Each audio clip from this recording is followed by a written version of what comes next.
Imagine you are a man who spent his entire life lifting others upward. He gave his strength, his opportunities, everything to the people he trusted the most. But just when he was about to reach the greatest peak of his life, those same 9 empresses, for whom he had sacrificed everything, joined hands, betrayed him, and left him to die. Fate, however, granted him a second chance. He did not die. He regressed and returned to the past, and not only him, the 9 empresses also returned with all their memories. But this time, the story is not about survival. This time, the question is only one: without my help, how far can you all rise? In Chapter 1, we are shown the scene of the pinnacle located at the very top of the 9 heavens. Greenery spreads in every direction, shining mountains glow, and spiritual energy floats through the sky, raising this place to an entirely different level. The atmosphere is so calm and beautiful that it feels as if this land was never meant for ordinary humans. Near the enormous gate of a luxurious sect standing on this pinnacle, an old man announces loudly that today our 9-life Venerable will prove his Tao and achieve sagehood through ascension. He declares that after attaining sagehood, he will achieve his fully deserved position within the 9 heavens. This, he says, is not only a blessing for him but for the entire sect and all its people. The old man continues that today you will witness a moment that you may never see again in your lifetime. This will be a monumental feat, and being able to watch it with your own eyes will be your greatest fortune. Then he proclaims with respect that we should welcome our heavenly Venerable 9-life and begin the tribulation. As soon as he finishes speaking, the massive sect gate slowly opens, and our MC steps out with his queens. His walk, his expression, and his entire aura feels so stable and powerful that the surrounding crowd automatically falls silent. Honestly, at first glance, his presence does not feel bad at all. Rather, it creates a different kind of pressure. But some disciples standing behind, seeing the MC's grandeur, begin to whisper rude comments among themselves. Hearing this, the elders nearby immediately grow strict and scold them angrily, telling them to keep their mouths shut and learn to respect their seniors. The elders warn clearly that if this man's mind even slightly turns, his power is so terrifying that he alone can wipe out their entire clan. They remind them that in the past he fought the Yao clan alone and even annihilated the whole demon domain by himself. Hearing this, the disciples' faces turn pale and silence spreads everywhere. Meanwhile, the tribulation has fully begun. The sky roars, lightning crashes, and the entire area fills with tribulation energy. Our main character, without any hesitation, walks confidently straight toward the center of the tribulation, challenging it directly. Not for a moment does he show fear or doubt. Everyone watching is stunned. Then suddenly, from inside the tribulation, an elder figure slowly emerges. His mere presence makes the atmosphere heavier. Seeing this, even the MC is briefly surprised, because such a scene is rarely witnessed. A girl says in a trembling voice that this is Heavenly Venerable Gujing, one of the top-ranked tribulations existing for centuries. Many people grow afraid, but some elders still believe that our 9-life Venerable is invincible and no tribulation can stop him. Calmly, the MC asks Gujing if they should begin the battle. Gujing, with a straight face, replies, "Start." The fight begins. Their clash is so intense that even space starts to distort. Explosions echo, lights flash, and it feels as if the sky itself will break apart. Yet strangely, the empresses behind the MC show no worry at all. Their expressions remain normal. Instead, they whisper to each other that they had been waiting for this moment for a long time. Their words carry not fear but a strange confidence. Then Gujing uses the Tao of Time. The elders become serious and explain that because of this technique, Gujing's clones will travel through multiple timelines and hunt the MC in each one. If Gujing succeeds even in a single timeline, the MC's real body here will suffer fatal damage. Tension spreads everywhere. Seeing this move, one Empress's face changes strangely, and an evil aura seems to leak from her, as if her true intention can no longer stay hidden. Yet the MC remains calm and says casually that this move is indeed impressive. Then he adds that he must apologize, because in every timeline he has always been an unrivaled existence. But Gujing reveals that he has already destroyed the MC in all timelines. Laughing coldly, he mocks him for praising himself, and says he has killed him in every era. Hearing this, the MC feels as if his soul has been struck. His body trembles, his strength fades, and he collapses to the ground in severe injury, confused about how this happened. Gujing explains that although the MC's strength is extraordinary, the yin-yang Dao devouring goo had already rooted inside his body. That is why Gujing could kill him so easily in every timeline. The MC suddenly realizes the truth and slowly turns toward his empresses. He asks in a heavy voice, "Don't tell me you knew nothing about this." But the sight before him is horrifying. All the empresses burst into laughter, as if his misery is a joke. It is revealed that this goo is formless and can only be implanted through yin-yang union. Gujing says coldly that the result was clear from the start. He knew the MC valued loyalty and emotions deeply, and those same women he loved betrayed him. One empress laughs loudly and says there was never love. They only lived in terror because of his power and wanted freedom. Another reminds him of phone books and says she could have lived a normal happy life if not for him. The atmosphere completely changes. The empresses activate their powers to kill him, twisting all facts to paint themselves as victims and him as a devil. The MC's mind shatters. Rage and pain burn in his eyes. He roars that without him none of them could even touch the title of Empress. He had treated them above humans, never imagining such betrayal. As he prepares to attack them, Gujing strikes from behind. The MC groans that if he must die, he will take them all with him. The Empresses panic, screaming that he is detonating his cultivation base and will kill everyone. Gujing watches coldly and says defeating him while poisoned was an honorless victory. Perhaps he deserves another chance. He uses his time whirlpool and drags the MC and all 8 empresses inside, smiling that they should come to the next round together. Then Gujing unleashes the time and space reversal technique, sending the souls of the MC and the 8 empresses 50 years into the past. The scene shifts to the past. The MC, Louis, looks around in shock. Everything feels familiar yet different. In front of him stands his first empress, Hong Ling, who in the future would become the Sword Maiden of 9 heavens but now is only a humble servant. Her head spins from the regression. Seeing the MC, she screams in terror, calling him Devil Master and wondering if she has returned to the past. Louis smiles slightly, realizing she has also returned with memories.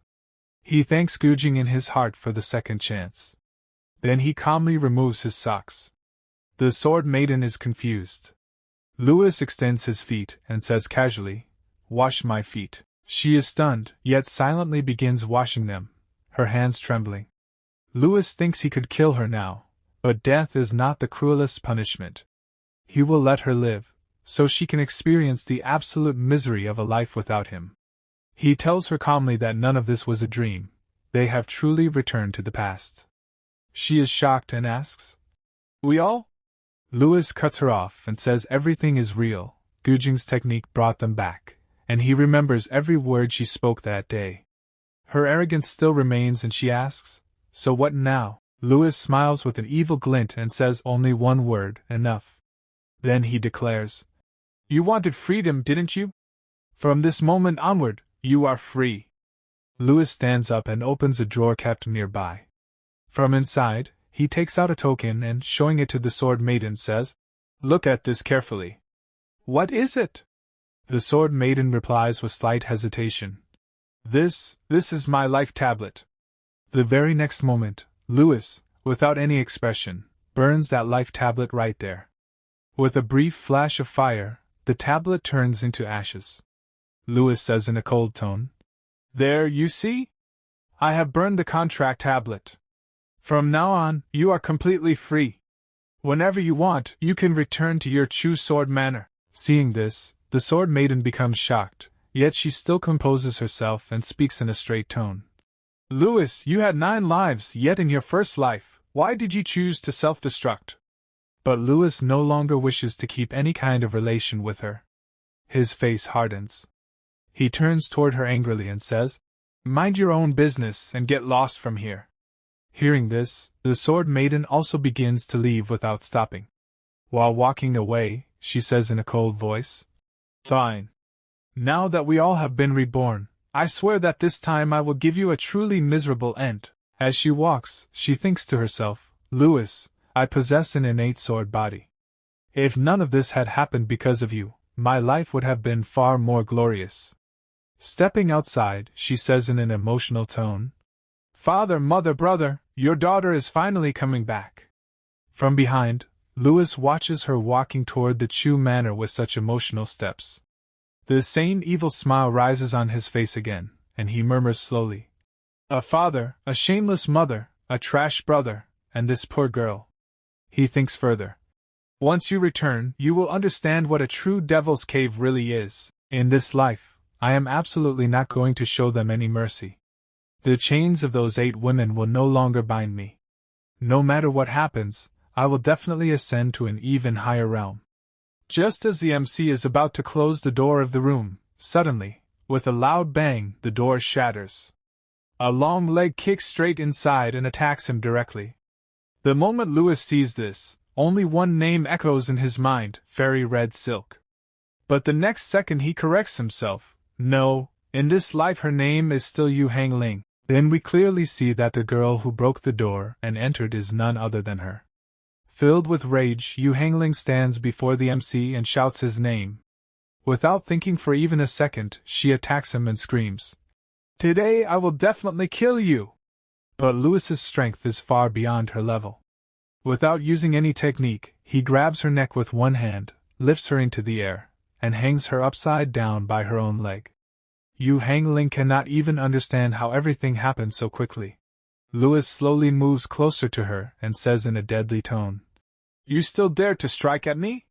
He locks her so tightly that Hong Ling cannot even move her hands or legs. In a frightened, stammering voice she says, What are you doing? But Louis has no intention of doing much to her. He already knows that this girl's fate ahead is not going to be special either. He says coldly, Today you will fix my door with your own hands. And if you fail to do so, I will twist your neck and end your life right here. Even though she is completely locked, Hong Ling still says in a trembling voice, I refuse. If none of this had happened because of you, I would be with Foamwux right now. Hearing this, Louis laughs lightly and replies, Then in this life too, if you hope to find him, you will have to give your best try, won't you? The moment she hears this, Hong Ling's face tightens. Fear spreads through her entire body and she says while trembling, I will fix it. I will repair the door. Please let me go. But Louis tightens his grip on her neck even more. At that moment Hong Ling thinks in her mind, Damn it, even after returning to the past, I am still no match for him. As soon as she completely gives up, Louis throws her to the ground like an insect and says in a harsh voice, Now get to work. And if I don't find this door fixed when I return, you are finished. Hong Ling somehow gathers herself and stands up. In anger and helplessness, she shouts at the MC. Louis, at least in our past life we were Tao companions. How can you treat me like this? Hearing this, Louis's face remains emotionless. In an ice-cold tone he replies, That was in the past. In this life, you and I are nothing to each other. Those words hit Hong Ling like a thunderbolt. Anger, humiliation, and helplessness appear clearly on her face. She has nothing left to say, and the scene changes from here. Now we are shown a beautiful garden area. Colorful flowers bloom all around, the atmosphere is peaceful, and faint spiritual energy flows in the air. Louis walks into this garden. Here, an extremely angelic and beautiful woman is taking care of the plants. This is Bai Tsulong. The moment Louis steps into this place, Bai Tsulong immediately senses him. She looks forward, and Louis respectfully greets her, calling her master. But seeing Louis, Bai Tsulong's expression suddenly changes. She asks directly in surprise, Why do you have only one life left now? Hearing such a direct question from his master, Louis hesitates for a moment. Scratching his head lightly, he says, This disciple's skills were somewhat lacking. During a cultivation session, to force a breakthrough, I merged my 9 lives into one.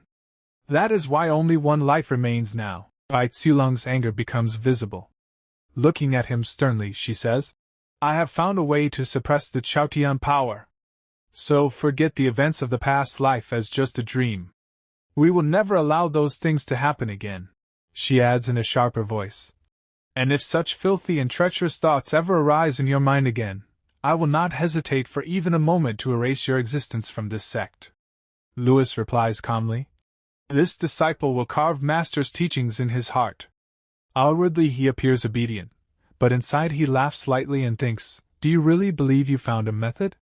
If I had not transferred the ocean poison into my own body, do you think you could ever have ascended as a Tian Empress? Here we clearly understand that Bai Tsulong was also one of the MC's Empresses in the past life, now appearing as his master. The scene changes again. The MC is sitting alone on a mountain peak. Looking at the sky and the world below, he says to himself, no, my cultivation base has fallen back to the 5th stage of Qi condensation. It seems I must grind everything from zero again. Then he whispers, old friend, are you still with me? Immediately a system notification opens before him. 3 options appear: cultivation, deduction, enlightenment. A robotic voice echoes, I am here, host. What do you need? Hearing this voice, Louis feels a strange relief. Smiling lightly, he says, thank goodness, you came with me too. But wait, do you no longer need energy to operate? With a soft ding sound, the voice replies, I have now become the heavenly Tao itself. Why would I need energy? Louis nods and says, true, but as heavenly Tao, haven't you become a bit too ruthless? He complains, was it really necessary to drop the most dangerous top-tier tribulation of all eras on my head? The calm, merciless voice answers, absolutely necessary. After all, you are my host. Preparing the ultimate challenge is my duty. Louis's face falls. He says dryly, thanks a lot. Then taking a deep breath, he says, fine, let's begin cultivation. The system ignores his sarcasm and replies casually, you are welcome.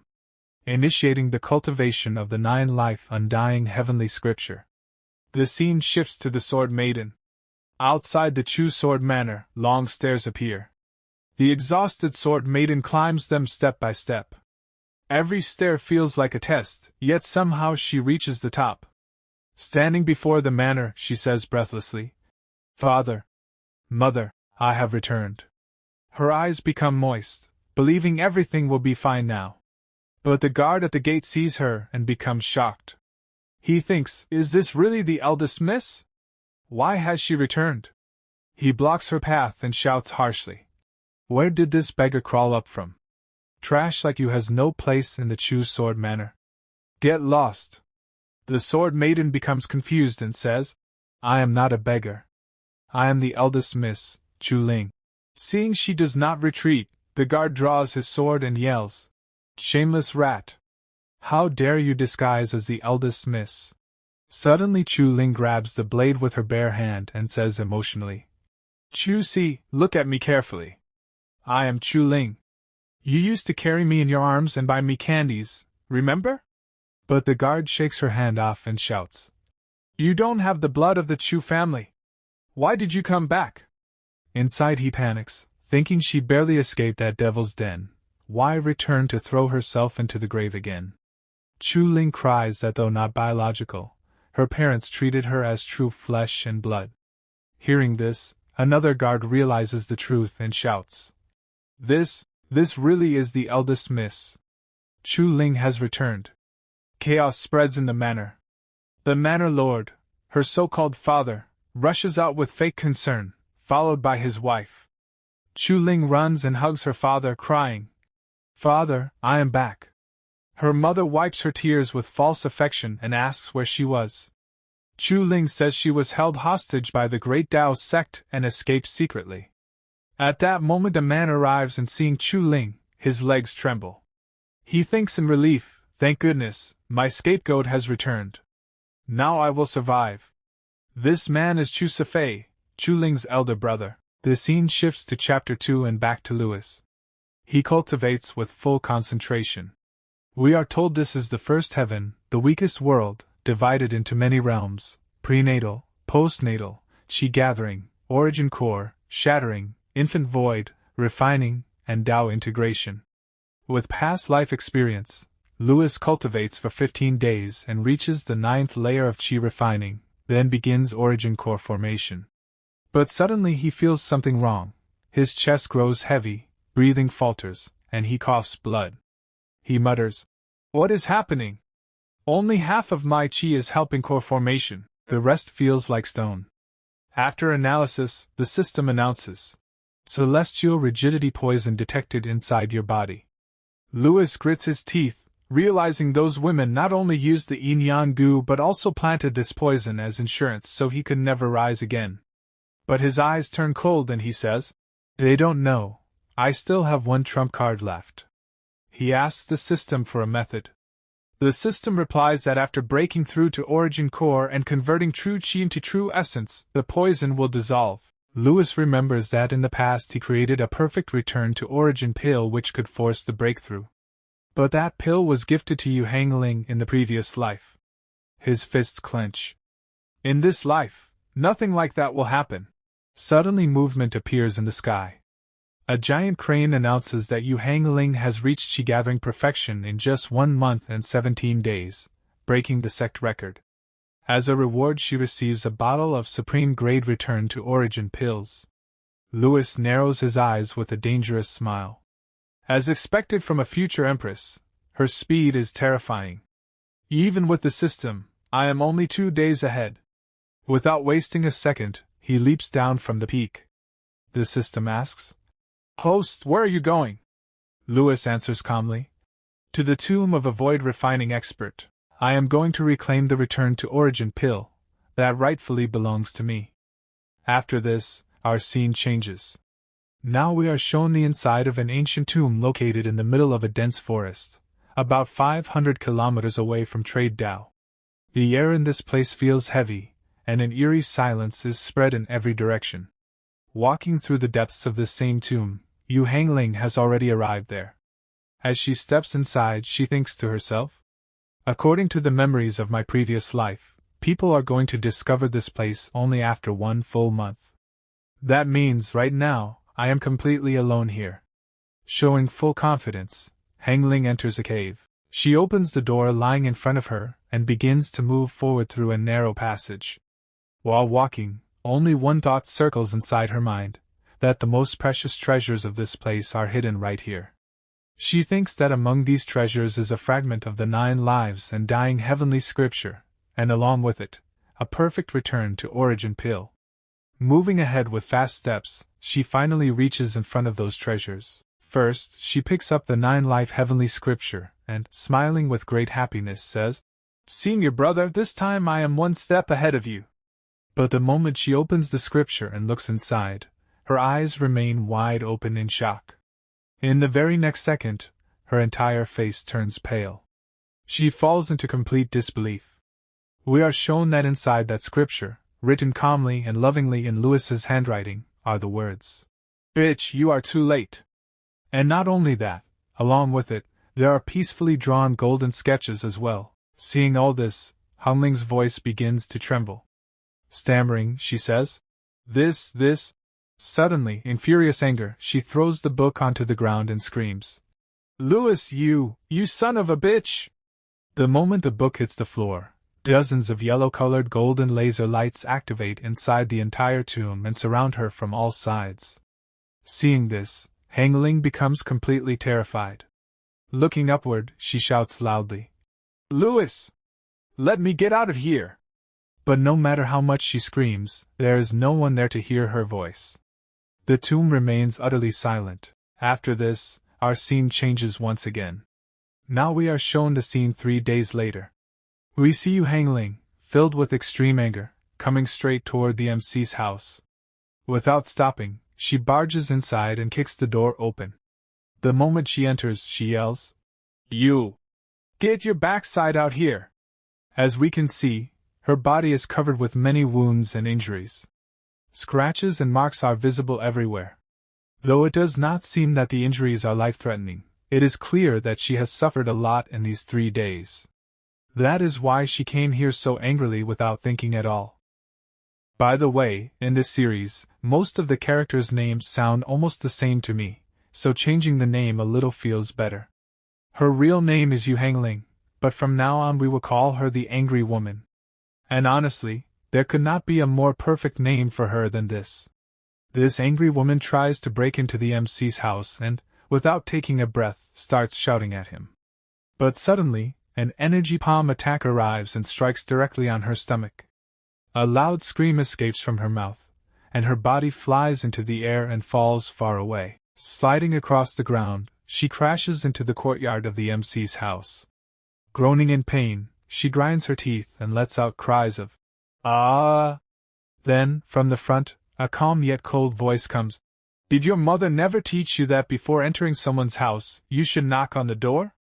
Hearing this, the angry woman is badly startled.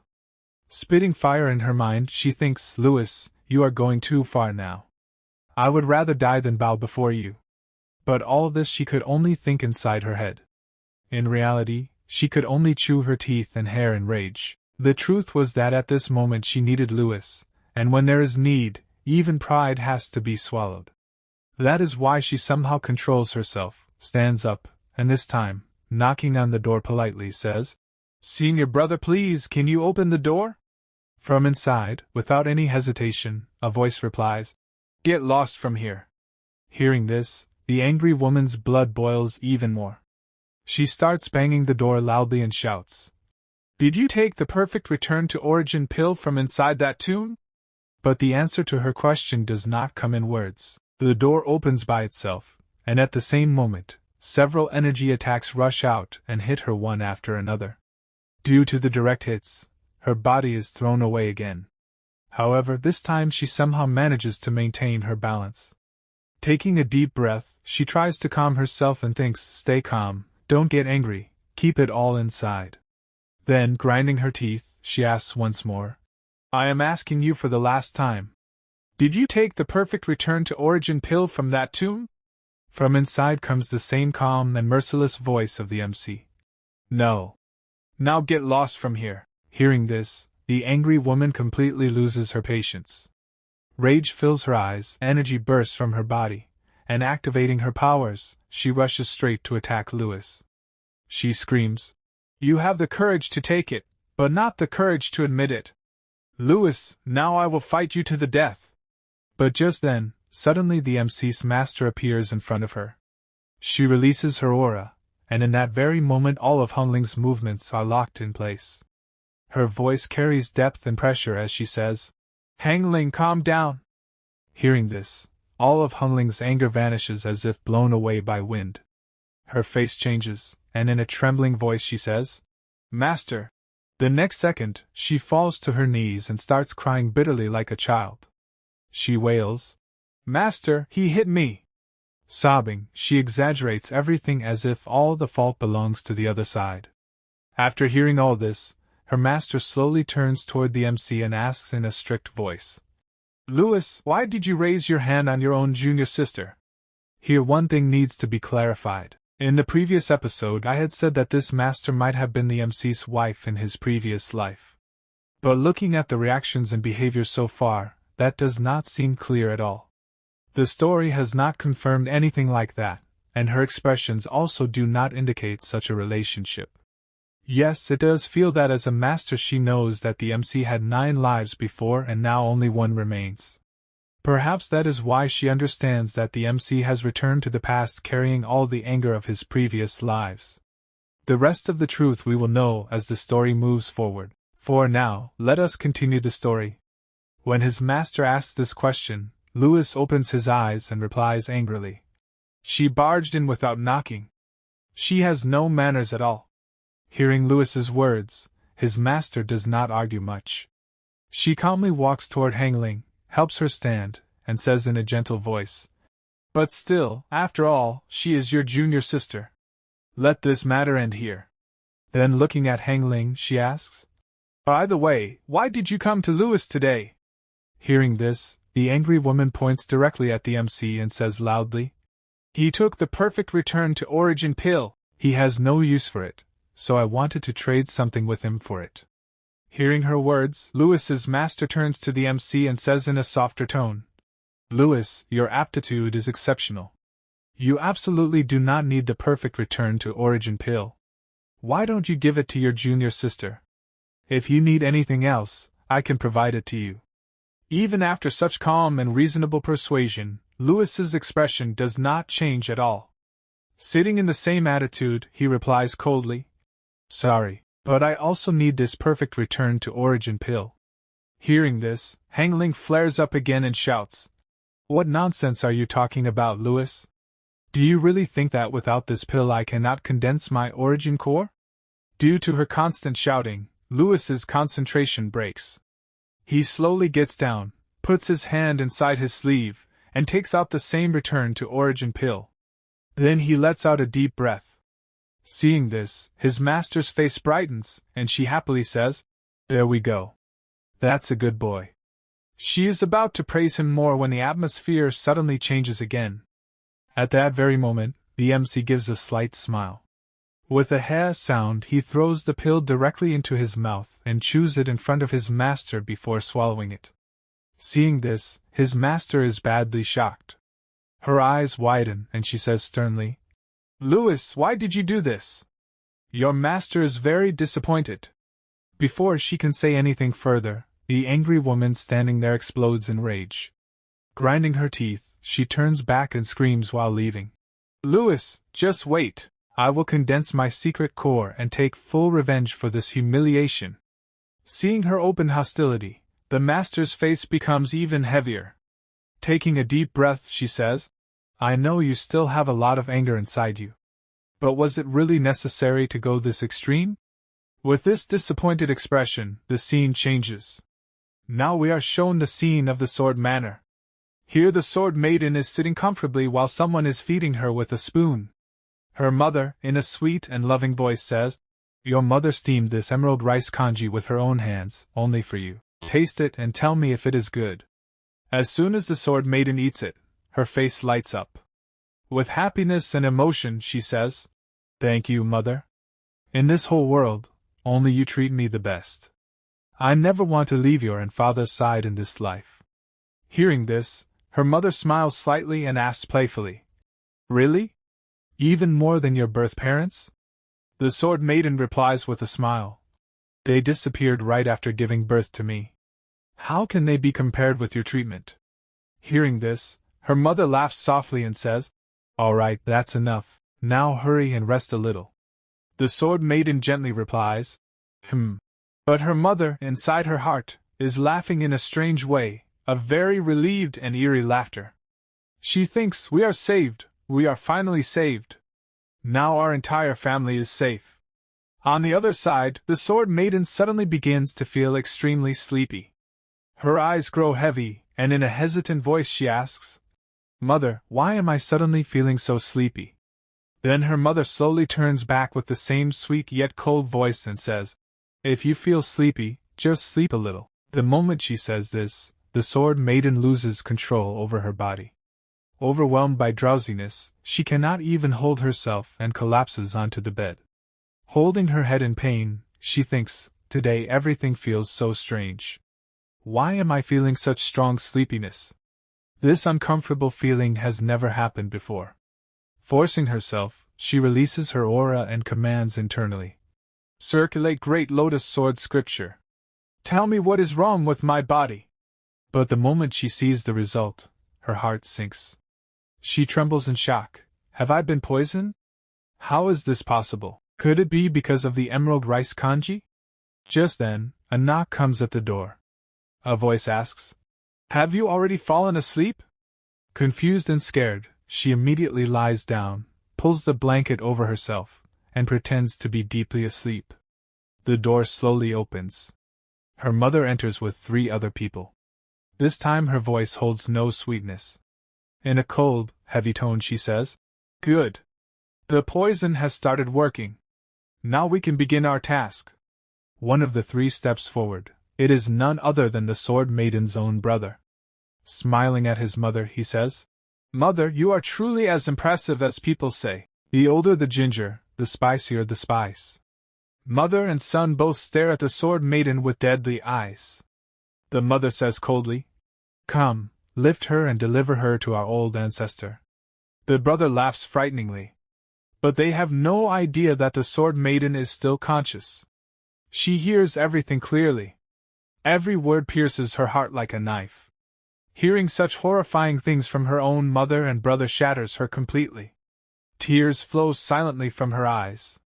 She cries inside, screams inside, but her body betrays her. At that moment she realizes, the home she believed was the safest place in the world has become the most dangerous cage of her life. We are shown that two servants were carrying the Sword Maiden and moving forward in one direction. And right behind them, the entire family of the Sword Maiden was also walking along. Just then, the Sword Maiden's father calls one of the servants and asks him, "Did you take care of Chuzi?" This Chuzi is the same guard who had stopped the Sword Maiden from entering at the beginning. The servant replies, "My lord, we have completely taken care of Chuzi and his family. Not a single survivor remains." Hearing about that servant, the main lord's eyebrows rise in irritation, and he says coldly, "Excellent. I never even imagined that a mere servant could ruin my grand design." Then, snorting angrily, he looks sideways at his son and says, "If she had not suddenly run back here to end her own life, you would have been the one offered in the sword sacrifice. Your life was spared this time, so take this as a lesson. Stop wasting your days in alcohol and indulgence, and use your brain for once." But there is a saying, like father, like son. His son blows away all his father's expectations into thin air and, breathing in relief, says, "Yes, father, I was wrong. I promise from now on I will cultivate properly with full effort." These people had no idea that the Sword Maiden was hearing all their words clearly. Listening to them say that she had returned only to lose her life, she begins to cry bitterly inside. She realizes that she had been raised only to be used as a sacrifice for this very purpose. Then, from behind, her brother looks at her with drooling eyes and, with a dark expression, says, "Since she is going to die anyway, why don't I have a little fun with her first? I will only take half an hour." But instead of slapping him in anger, his father merely grabs his ear and pulls it hard while shouting, "What kind of filthy nonsense are you speaking? If nothing else, she is your sister in name. Don't throw the reputation of my Chu Sword Manor into the trash." Groaning in pain, the son replies, "Dad, it hurts. Besides, she is just the child of two dead slaves. Sharing a name does not make us blood relatives."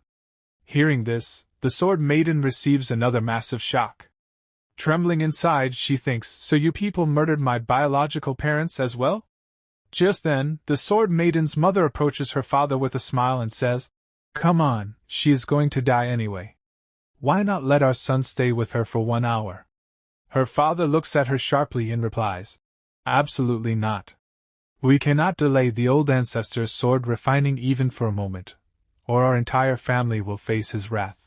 Seeing even her so-called mother speaking such vile words, the Sword Maiden feels an unbearable rage rising inside her. She thinks, "I treated her like my own mother my entire life, and yet she can say such disgusting things about me." Regret floods her heart, and she whispers in her mind, "Louis, is this the truth you were trying to protect me from? Is this the reason you never allowed me to return home?" She begins to remember scenes from her past, scenes that once never felt painful but had now turned into poison. She recalls the days when she was training dangerously with Louis, training so harsh that many times her life was truly at risk. Covered in sweat, blood, and pain, she had begged him trembling, "Young master, I beg you, please let me go. I miss my parents so much." At that time Louis had looked at her and smiled slightly, but there was no humor in his eyes. Comforting her, he had said, "They are not even your biological parents, then why are you in such a hurry to go back?"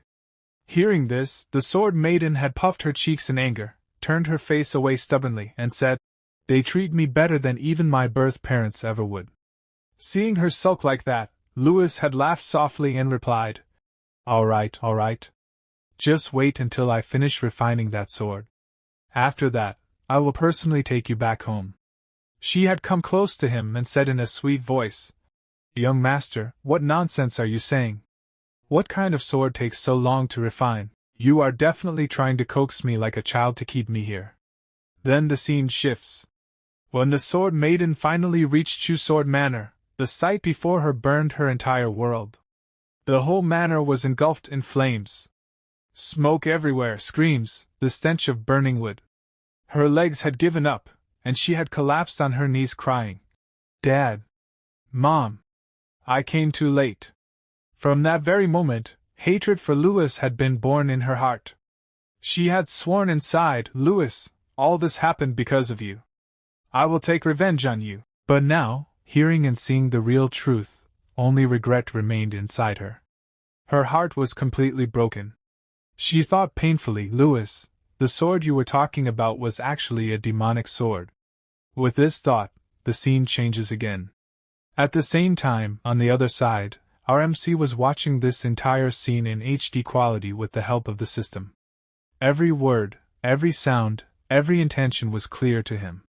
The system says in a cold voice, "Host, it is truly a shame that she is unconscious right now and cannot hear the Chu family's words." Louis smiles lightly while watching all this. Laughing at the system's comment, he says, "How can a person who returned from the great emperor realm fall unconscious from a mere sleeping drug? Right now she is simply refusing to accept reality herself." The system asks, "Host, are you thinking of saving her?" Hearing this, Louis changes his position lazily, like a spectator in a theater, and says with a smile, "Save her?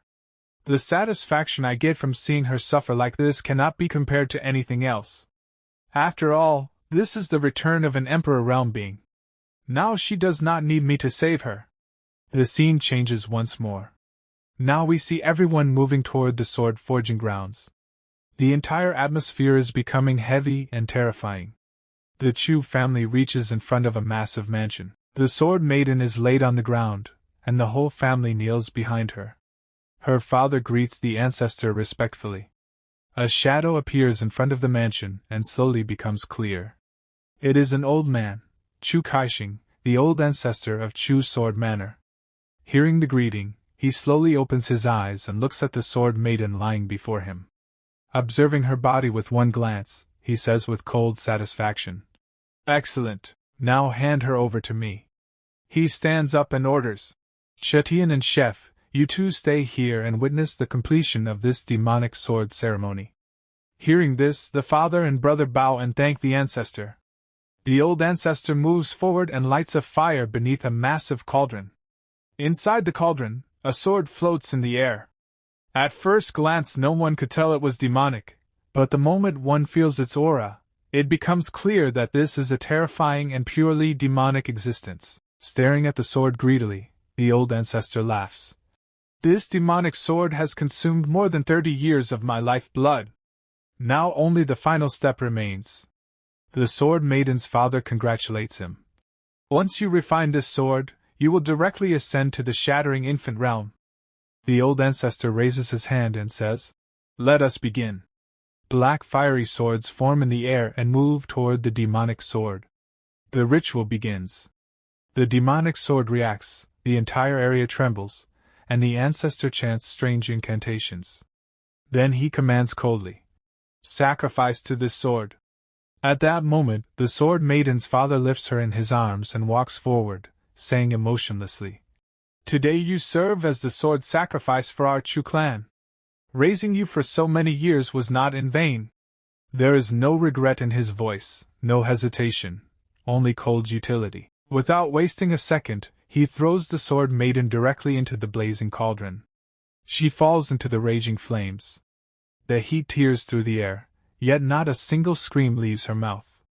Her brother watches with his tongue out and says disgustingly, "What a waste, such a tragic waste." But then something happens that no one had imagined. Despite falling into the fire cauldron, the Sword Maiden is smiling. There is no pain on her face, only a strange calm and cruelty. Suddenly she reacts, spits out blood, and that blood flies straight onto the demonic sword. The moment her blood touches it, terrifying flames erupt from the sword. The vibrations multiply, as if the sword has come alive. Seeing this, her father panics. What is happening?" And right before his eyes, the demonic sword disappears in a blur and appears directly in the Sword Maiden's hands. The sword's energy begins to support her. The flames no longer burn her, instead they lift her. She floats inside the cauldron and looks straight at the old ancestor, no pain in her eyes, only murderous intent. The old ancestor is shocked. Her brother screams, "Dad, she's not dead!"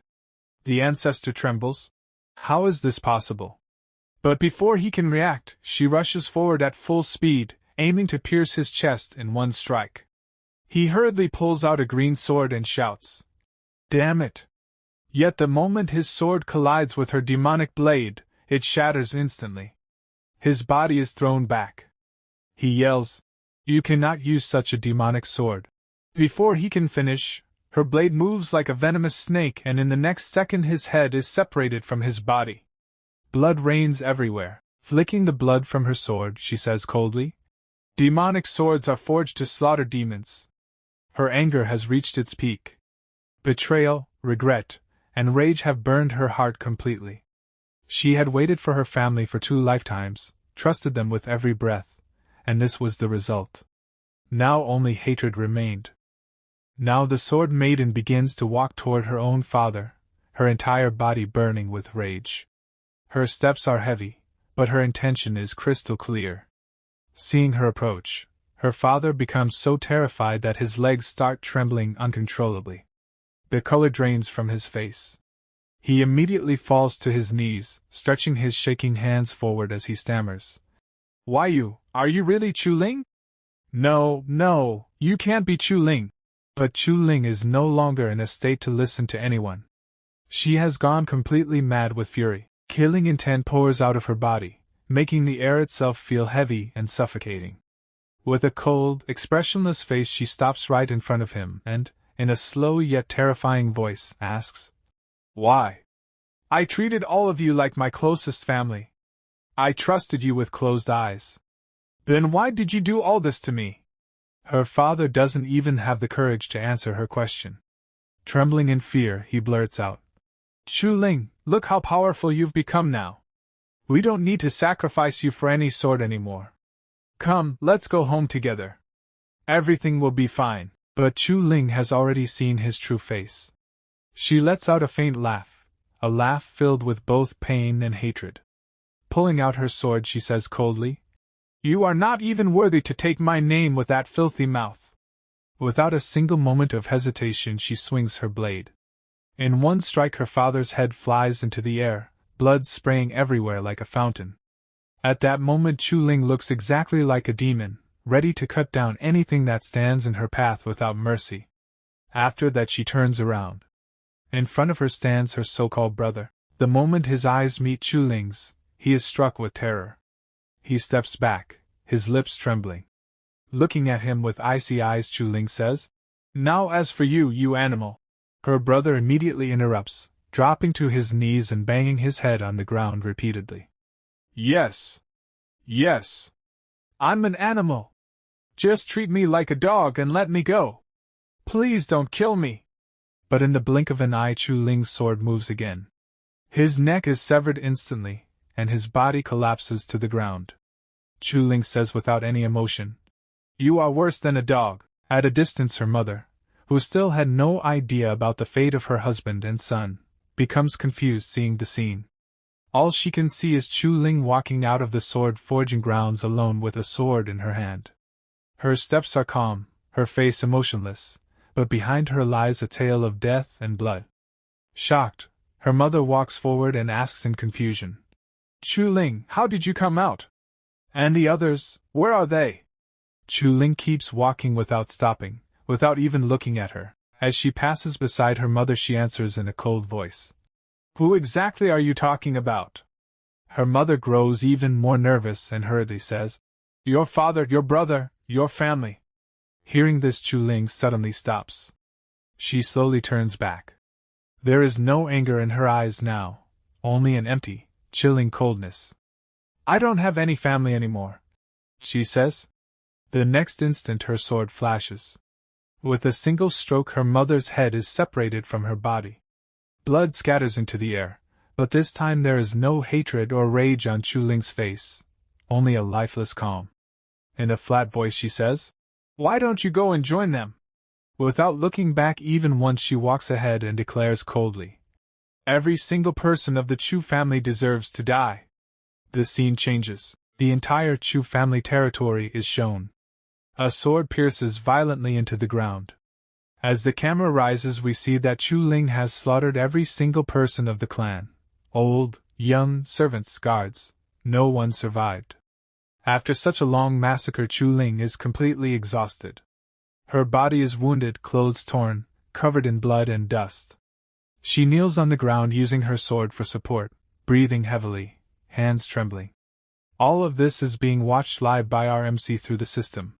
Seeing the sight, Lewis nods slightly and says, "Not bad. She didn't leave a single soul alive in Chu Sword Manor.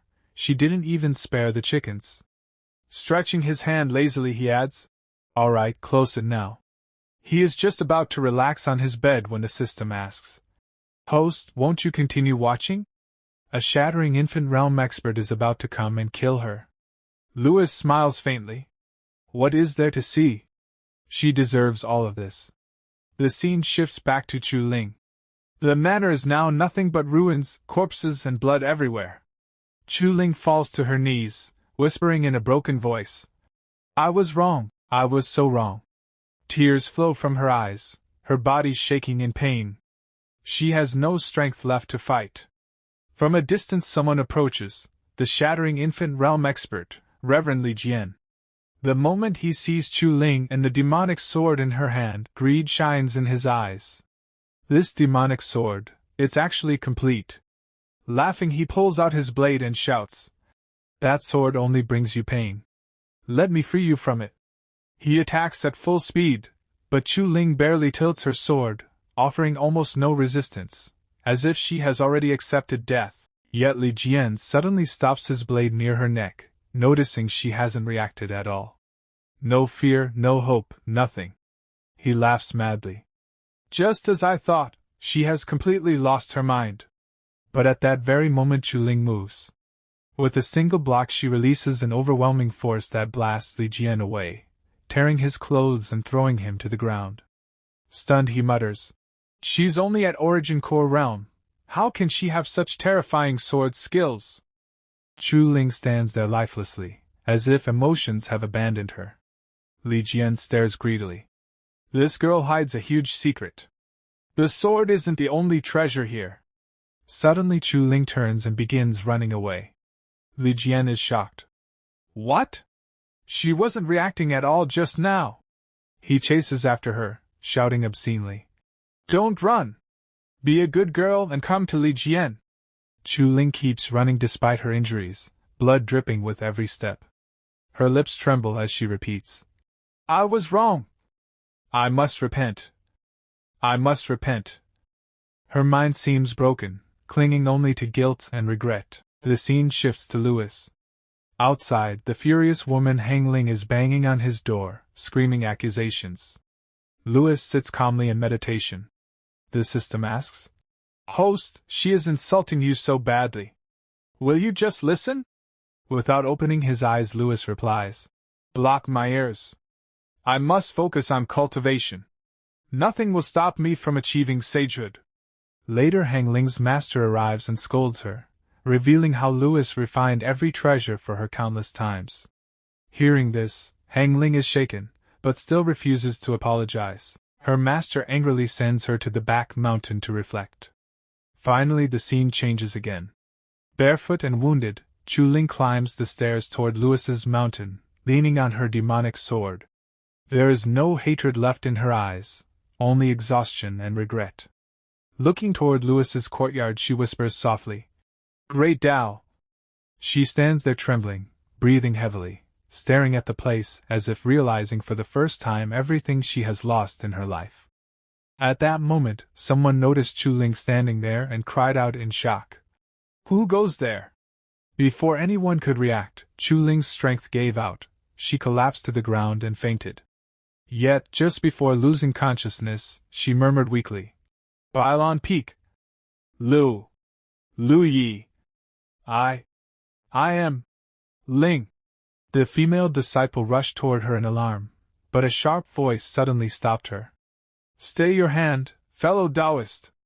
When the female disciple looked up, she saw Li Jian descending from above.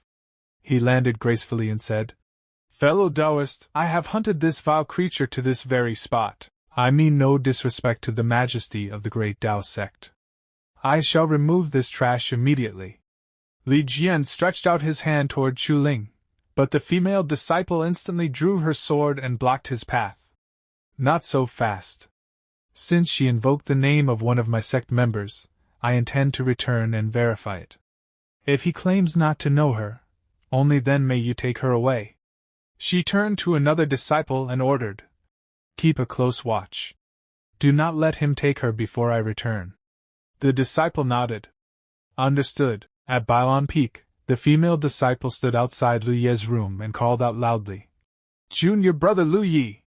A woman claiming to be Chu Ling has collapsed outside the mountain gate. She is being hunted and is gravely injured. Do you know her?" From inside, Lu Yi asked coldly. "Who?" the disciple replied. "Chu Ling." After a brief silence, Lu Yi answered in an icy tone, "I don't know her." The female disciple responded, "Since junior brother does not recognize her, we shall not intervene." Lu Yi repeated firmly, "I said I don't know her." "Understood. Farewell," she said before leaving. Inside, the system asked Lu Yi, "Does master truly intend to leave her to die?" Lu Yi replied calmly, "Have you forgotten how she treated me in my past life? Besides, she isn't going to die." Outside the gate, the female disciple returned to Li Jian and informed him, "I have verified the matter. My sect's disciple does not know her. You may take her away." Li Jian sneered, "Just as I thought. The great Tao sect is a pillar of the righteous path. How could it possibly associate with a demoness like her?" He stepped closer to Chu Ling and said, "I shall remove her at once, lest she sully your noble grounds." But just as his hand was about to touch her, an invisible force struck, freezing his arm solid. Li Jian roared, "Who dares?" A powerful figure appeared. It was Bai Qiulan, her expression cold with anger. "Stay your hand!" The surrounding disciples immediately dropped to their knees. "Greetings, Marshal and Bai Qiulan declared firmly. "You cannot take her away." Li Jian clenched his fists in fury. The magnificent great Tao sect, reneging on its word? That is hardly the conduct of a righteous faction. The female disciple flared up and pointed her sword at him. "Impudent! Do you wish to find out just how sharp the great Tao sect's swords are?" Li Jian drew his own blade with a cold laugh. "My sword is none too dull either." The female disciple prepared to strike. "In that case," but before she could move, Bai Qiulan attacked from behind, instantly freezing Li Jian's entire body. She said in an indifferent tone, "Dispose of the corpse. I will take this woman back to the sect." Bai Qiulan carried Chu Ling to another residence, and urgently said to her senior sister, "Senior sister, please save Chu Ling." She laid Chu Ling onto the bed. The girl looked terribly wounded. The senior sister examined her and began to heal her while murmuring, "How could she be injured this badly?" Bai Qiulan sighed. She was practically a corpse. What sheer force of will kept her clinging to life until now? The senior sister gave a confident thumbs up. "Fear not. So long as a spark of life remains, I can bring her back." Bai Qiulan bowed slightly. "I am in your debt." After some time, Chu Ling finally regained consciousness. The moment she opened her eyes, she whispered instinctively, "Young master." Seeing her awake, Bai Qiulan hurried to her side. "Linger, you're awake." Chu Ling looked around in confusion. "Sister Bai? Where is the young master?" The senior sister silently observed from the side, thinking, "Sister? A lowly servant girl dares to call Qiulan sister?" Bai Qiulan answered gently, "Lu Yi is still in secluded cultivation. He has not yet emerged." Chu Ling said anxiously, "Then, was it the young master who asked Sister Bai to save me?" "Many thanks, Sister Bai, but I must go find him." Bai Qiulan shook her head. "There is no rush. Focus on healing your wounds first. By the time you have fully recovered, perhaps he will have finished his seclusion." Chu Ling lowered her gaze. I must apologize to the young master. I misunderstood him all this time. It turns out he wasn't trying to force himself on me. He was protecting me. Sister Bai, perhaps we have all misunderstood him. The senior sister, still listening quietly, felt her mind explode. Force himself? We? Good heavens, did I just stumble upon some massive scandal? She stared at the two of them in shock. Just then, Bai Qiulan glanced in her direction. The senior sister immediately turned her face away, pretending innocence. Bai Qiulan walked over and said politely, Senior sister, could I trouble you to step out for a moment? I have some things to discuss with Linger. The senior sister waved her hand. All right, I'm leaving right now. You two chat to your heart's content. After she stepped outside, Bai Qiulan turned back to Chu Ling. Linger, from now on, do not call me Sister Bai. You may address me as Senior Bai. Back when the chaosine poison flared within me, Lu Yi only resorted to that unavoidable act to save my life. Outside the door, the senior sister had not actually left. She pressed her ear against the wall and gasped. What do you mean by unavoidable act? But Bai Qiulan noticed her eavesdropping and immediately used her power to place a sound barrier around the room. The senior sister blinked in confusion. Eh? Huh? Why can't I hear anything now? Damn it. Just what kind of earth-shattering scandal was that? To think she'd actually block me out. Chapter 7 opens at midday on Bailing Peak. The sun hangs high in the sky, shining brightly over the mountain. At this moment, Lewis's seclusion cultivation finally comes to an end. He slowly opens his eyes and stands up from the cultivation mat. Yawning lazily, he stretches his body and walks forward. After all, he hasn't slept properly for many days. The scene shifts to outside Lewis's residence. A young woman is kneeling there on the cold ground. It is Chu Ling.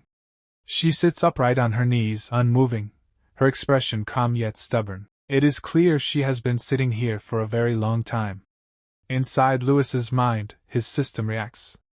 The system informs him that she has been waiting outside for an unusually long period and asks whether he wants to go out and check on her. Lewis's face shows no emotion at all. He replies coldly that there is no need.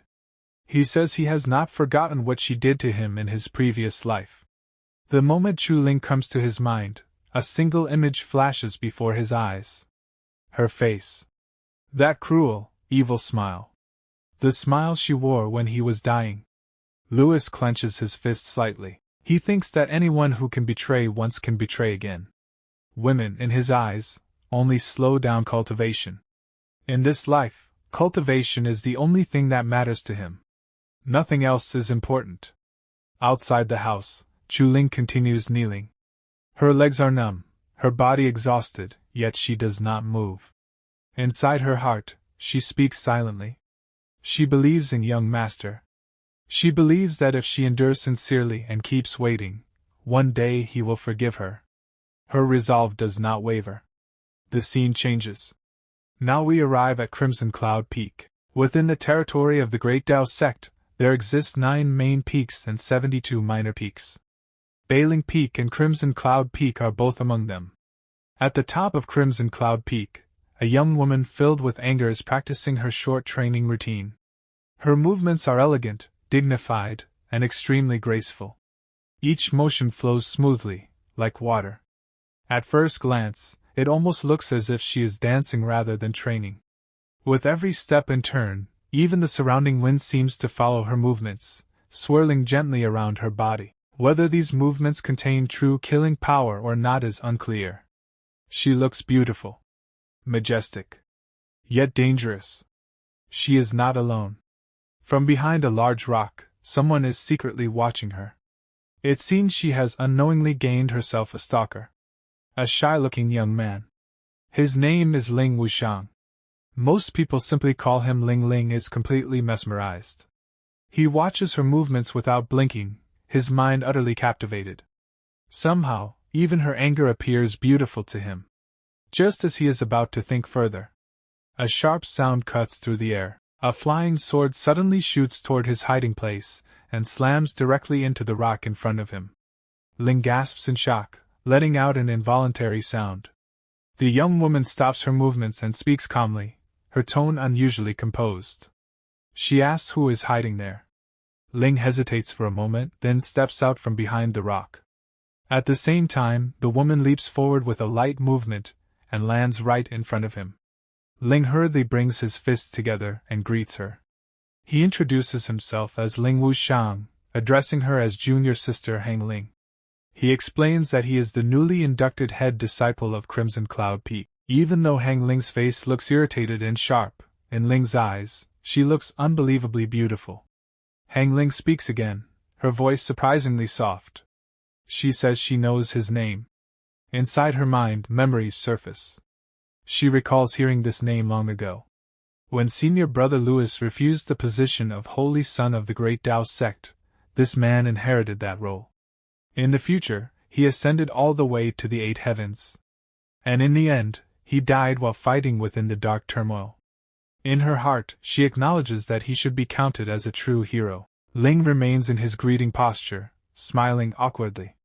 He says he just witnessed the technique she was practicing and praises it as magnificent. He asks whether he can receive some guidance from her. Hong Ling lets out a light laugh and takes a deep breath. With an air of absolute superiority, she tells him that he is no match for her. That single word stirs something inside Ling. His expression turns serious. He draws his sword and says that even though she is younger than him, she speaks with far too much arrogance. He adds that whether or not he is her match can only be determined after they try. In the next instant, Hong Ling activates her movement technique and appears extremely close to his face. Smiling faintly, she suggests something else. She tells him to go and challenge Louis first. If he manages to defeat Louis, then he can come back and spar with her. That sudden closeness completely flusters Ling. He retreats hastily, his face reddening. He asks who Louis is and says he has no grudge against him. He does not understand why he should challenge someone he has no enmity with. At least, this shows that Ling is not thinking entirely with impulse. He still has some reason. Seeing this, Hong Ling relaxes slightly. She exhales deeply and sits down on a nearby tree branch. She explains that Louis is the reason her master punished her and sent her into solar tree confinement on Crimson Cloud Peak. Ling steps closer, lowering his voice. He asks her to explain exactly what Louis did. Hong Ling closes her eyes. She agrees to tell him how everything began. She says it all started on the day she kicked down Louis's door. The story continues. The details are not shown clearly, but by the time she finishes telling her one-sided version of events, an entire hour has passed. 1 hour later, Ling's expression is twisted with anger. He explodes in rage, saying the story is outrageous and disgusting. Just hearing it makes his blood boil. He questions how someone like Louis could even be worthy of being called her senior brother. Ling stands up abruptly and begins to walk away in fury. He tells Hong Ling to wait right there. He declares that he will go take revenge on her behalf. First, he will defeat Louis. Then, he will force him to apologize to her. Hearing this, Hong Ling becomes anxious. She hesitates and tries to stop him, saying that he truly cannot defeat Louis. But Ling does not stop. He shouts that he has already made his decision. If he does not teach Louis a proper lesson today, then he is not worthy of being called the head disciple. The scene shifts back to Louis. He truly has become a cultivation fanatic. He had just finished cultivating once, and now he is already sitting down again. Just as he begins to focus, he senses someone entering his courtyard. He opens his eyes and asks who is outside. A firm male voice answers with a name. Ling Wuxiang. Hearing that name, a memory surfaces in Louis's mind. An arena. A fierce battle. Logically speaking, their first meeting should have happened during the All-Sect Disciple Tournament. Louis remembers clearly that he was the champion, while Ling was the runner-up. Louis walks over and opens the door. He confirms Ling's identity and politely asks why senior brother Ling has come to Crimson Cloud Peak today. Ling is surprised. He asks whether Louis knows him. Louis responds calmly that he does. He praises Ling, saying his name even appears in stories. He accurately states that Ling entered the sect 2 months and 12 days ago, and condensed the heavenly core on the very first day. He calls it admirable. Hearing this, Ling's chest unconsciously straightens. He says that Louis's eyes are unexpectedly sharp, then corrects him slightly, explaining that it has only been 2 months and 11 days. The first day was wasted on entry procedures. Louis nods eagerly and continues praising him, calling his talent formidable and saying he is extremely valuable to the great Tao sect. Suddenly, Ling snaps back to reality. He points at Louis angrily and demands that he wipe that smile off his face. He accuses Louis of trying to fool him. He declares that he has come here to issue a challenge. The atmosphere instantly turns silent. Louis's smile deepens slightly. He accepts the challenge without hesitation, saying he has been bored for a long time anyway. Both of them step outside. Ling immediately draws his sword and rushes forward. He declares that he will not hold back and tells Louis to prepare himself. A dangerous slash flashes through the air. Louis calmly steps aside and blocks the sword with just 2 fingers. Ling's eyes widen in shock. Louis releases a faint aura, gathering power into his fist as he charges forward. He apologizes calmly for the offense. Ling grits his teeth and tries to block with his sword, sensing danger. But before he can react, Louis disappears. In the next moment, Louis appears behind him and delivers a powerful kick to his back. Ling cries out as his body flies forward, crashing face first several steps away. No lethal weapon. No aura release. Yet the humiliation is complete. Louis looks down at him calmly, and says that this should be enough. But Ling is stubborn. He stands up again, rage burning in his eyes. He demands one more round. This time, he draws his sword with full seriousness. He activates the Crimson Cloud sword art. Taking a proper fighting stance, he prepares for a real battle. Ling attacks Louis once again. In his mind, Ling is certain of one thing. This time, Louis will not be able to dodge. But that thought is nothing more than an illusion. In the very next movement, Louis passes straight by Ling's side. Effortlessly. Casually. The attack misses completely. Ling's eyes widen in disbelief. He cannot accept what just happened. His breathing becomes uneven, a trace of panic appearing on his face. Before he can even react, Louis's fist is already rushing toward him. Louis speaks calmly. Look carefully. I will only demonstrate this once. Louis's arm shoots forward like lightning. In an instant, his hand clamps onto Ling's collar. Ling's pupils shrink. He blurts out instinctively that Louis is far too fast. But before his words can finish, Louis grabs him by the collar and spins violently, throwing him away like a rag doll. At the same time, a crimson-red aura bursts out from Louis's body. On the other side, Ling stabs his sword into the ground. His feet scrape across the surface as he slides backward, barely managing to stabilize himself. Louis then stands upright, calm and dominant, like a true Sigma male. He looks at Ling and asks casually how was that, and whether he still wants to continue. Ling is clearly shaken now. Sweat drips down his face.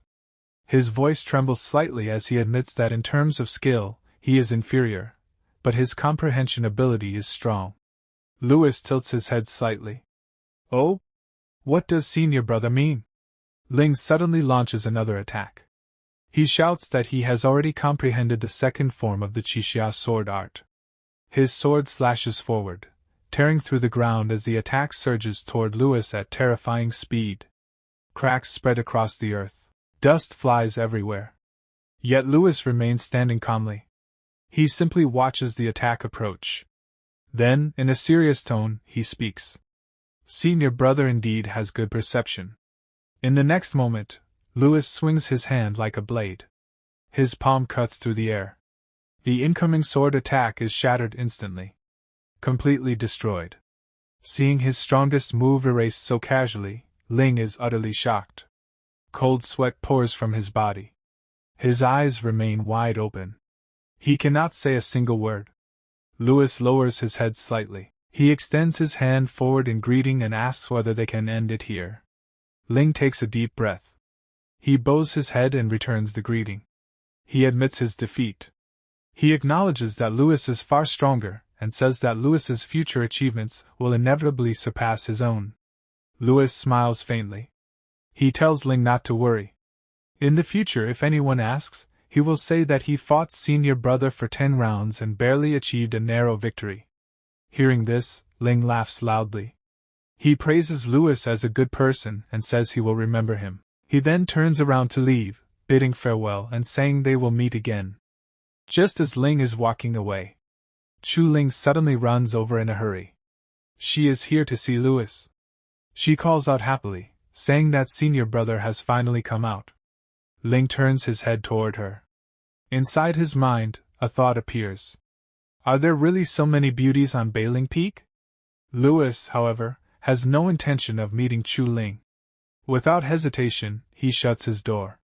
The sound echoes in the courtyard. Chu Ling freezes on the spot. She stands there silently, completely stunned. Slowly, she kneels down again. Her face is filled with sadness. She asks softly why senior brother closed the door again. Ling walks over and speaks to her. He tells her that a woman's dignity is precious. There are plenty of fish in the sea. Since Louis is unwilling to see her, why should she cling to a single tree? Chu Ling's regret deepens. Her eyes redden as she begs softly, asking whether senior brother cannot just open the door and look at Ling at once. Ling tries to ignore the situation. He turns around and walks away. Letting out a deep sigh, he thinks to himself that it is a pity. She is pretty, but unfortunately blind. He, Ling Wushang, is so dashing and handsome, yet she actually turns a blind eye to him. The scene shifts. Back on Crimson Cloud Peak. The angry young woman is still practicing her sword. Ling arrives. He tells Hong Ling that he lost. Hearing this, Hong Ling looks at him and smiles faintly. She says she already told him that he could not defeat Louis. Ling sits down on a piece of wood. He admits that Louis is actually quite a decent person and not as terrible as she described. Hong Ling places both hands on her waist and snorts. She says that Louis treats men well enough, but with women, that is not necessarily true. Ling raises an eyebrow and asks whether she understands Louis that well. He mentions that he just saw a young maiden kneeling before Louis's door, yet Louis kept the door shut and refused to come out. Hong Ling is startled. A maiden? She asks what she looked like and what her name was. Ling replies that she was very pretty. He recalls hearing her call herself Ling or something similar. Hong Ling's heart trembles. Chu Ling. She actually came back.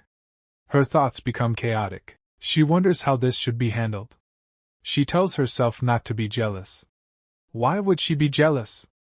That would be ridiculous. How could she possibly be jealous over Lu Yi? At the same time, Ling's expression darkens. A terrifying realization hits him. No way. Is she also Lu Ye's woman? Then don't blame him for not knowing how to cherish jade and pity fragrance. Ling suddenly stands up. He challenges Hong Ling. He says that he has already fulfilled his promise to challenge Lu Yi, so now she must spar with him. Hong Ling hesitates. She points out that he did not defeat Lu Yi. Ling does not care. He says that he went to challenge Lu Yi for her sake, so she must take responsibility. Hong Ling stares at him for a moment. Then she accepts. She says it is time to make him give up on this foolish heart of his. Her eyes turn red with anger. She charges forward first. She declares that she will not hold back like Lu Yi did. A violent explosion erupts on the mountain. Shockwaves spread across the peak. Ling desperately tells her to be gentle. But Hong Ling does not listen at all. Half an hour later. Ling's condition is miserable. His face is swollen. His cheeks are bruised. He has been beaten so badly that he can barely stand. Hong Ling looks down at him coldly. She tells him not to come disturb her cultivation again in the future, and orders him to leave. Ling cries as he staggers away. He shouts in despair, asking whether everyone on Bailing Peak is a monster. Why is one more ruthless than the other? He swears that he will definitely come back one day. Hong Ling frowns. Her thoughts return to Chu Ling. Why did Chu Ling come back? She decides that she must go take a look. Confinement? Who cares about confinement?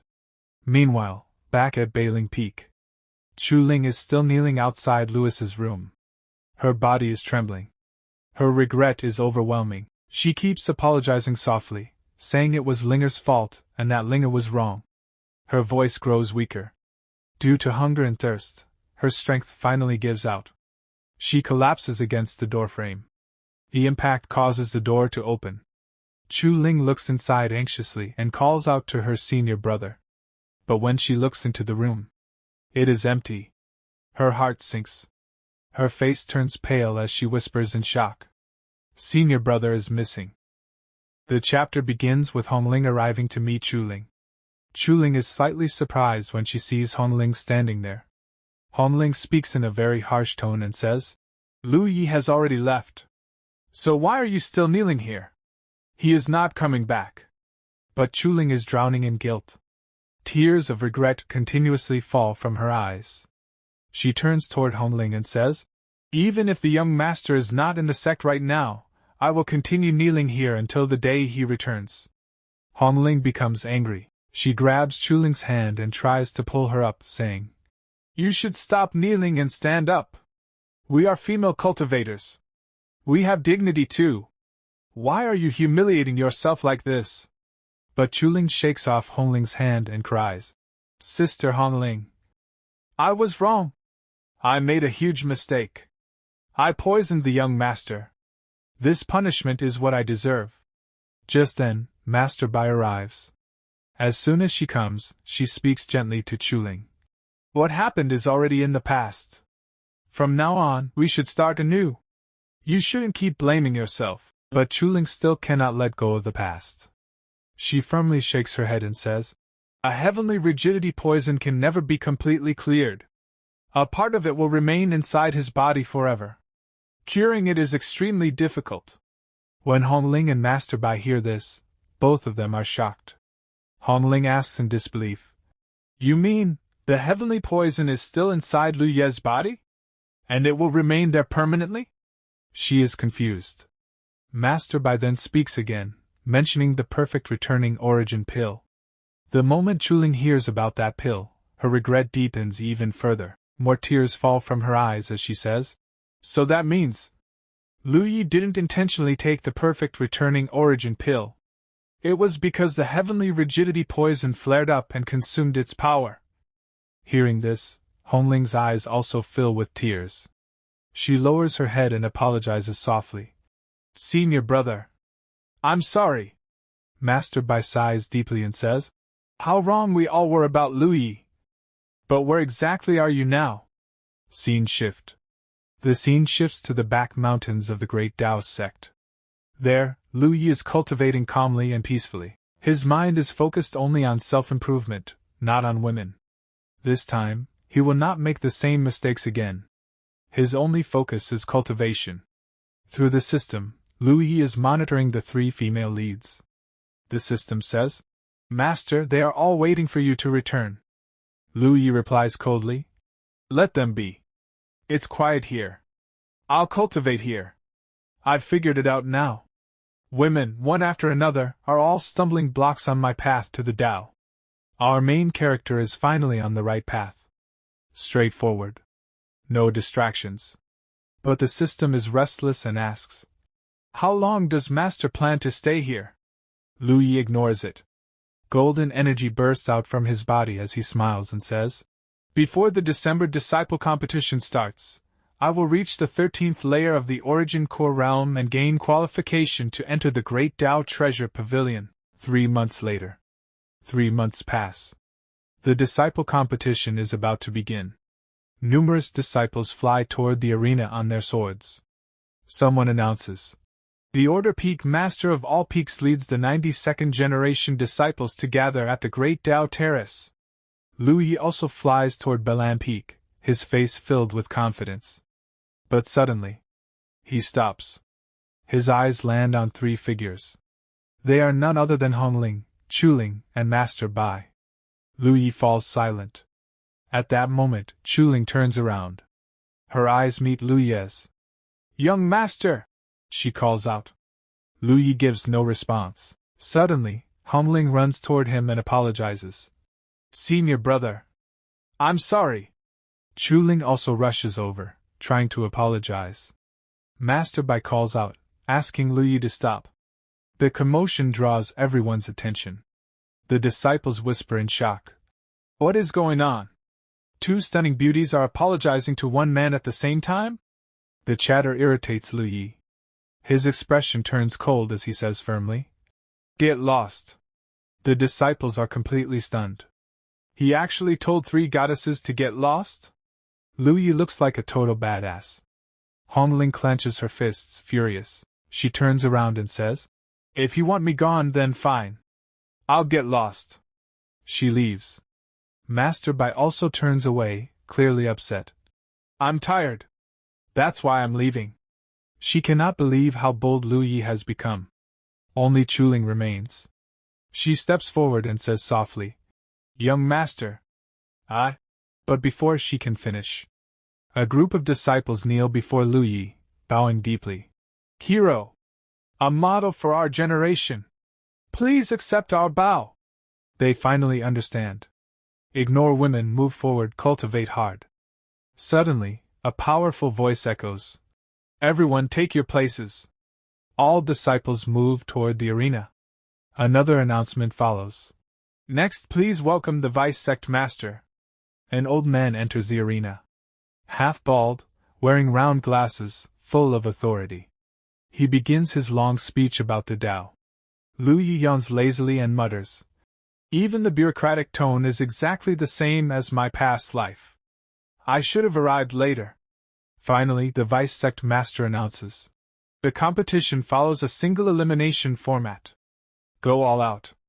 Do not be cowardly. I declare the 90-second disciple competition officially begun. Battles begin. A beautiful girl steps into the arena. Several disciples stare shamelessly at her legs. But Lu Yi doesn't even look. Hong Ling notices this and feels conflicted. The battles begin. Hong Ling defeats her opponent with a single kick, sending him flying off the stage. The Vice Sect Master announces her victory. Next, Chu Ling's turn. Before stepping onto the stage, she approaches Lu Yi and says, Young master, I have joined the Great Tao sect. Tears of regret still fill her eyes. She steps onto the stage while still looking at Lu Yi. The disciples praise her beauty. Her opponent mocks her. Junior sister, you've already humiliated yourself enough. Why keep throwing yourself at him? Chu Ling's expression hardens.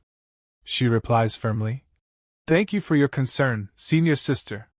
For me, the young master is an existence more important than the Tao itself. The opponent explodes in anger. Nonsense! I'll beat you until you wake up! This part begins with Chu Ling fighting another female disciple in the arena. The two of them are clashing fiercely while the surrounding disciples cheer loudly. Both sides have their supporters, but especially many disciples are shouting for the other female disciple. Teach her a lesson! Show her her place! On the other side, senior sister Hong Ling is quietly looking toward Lu.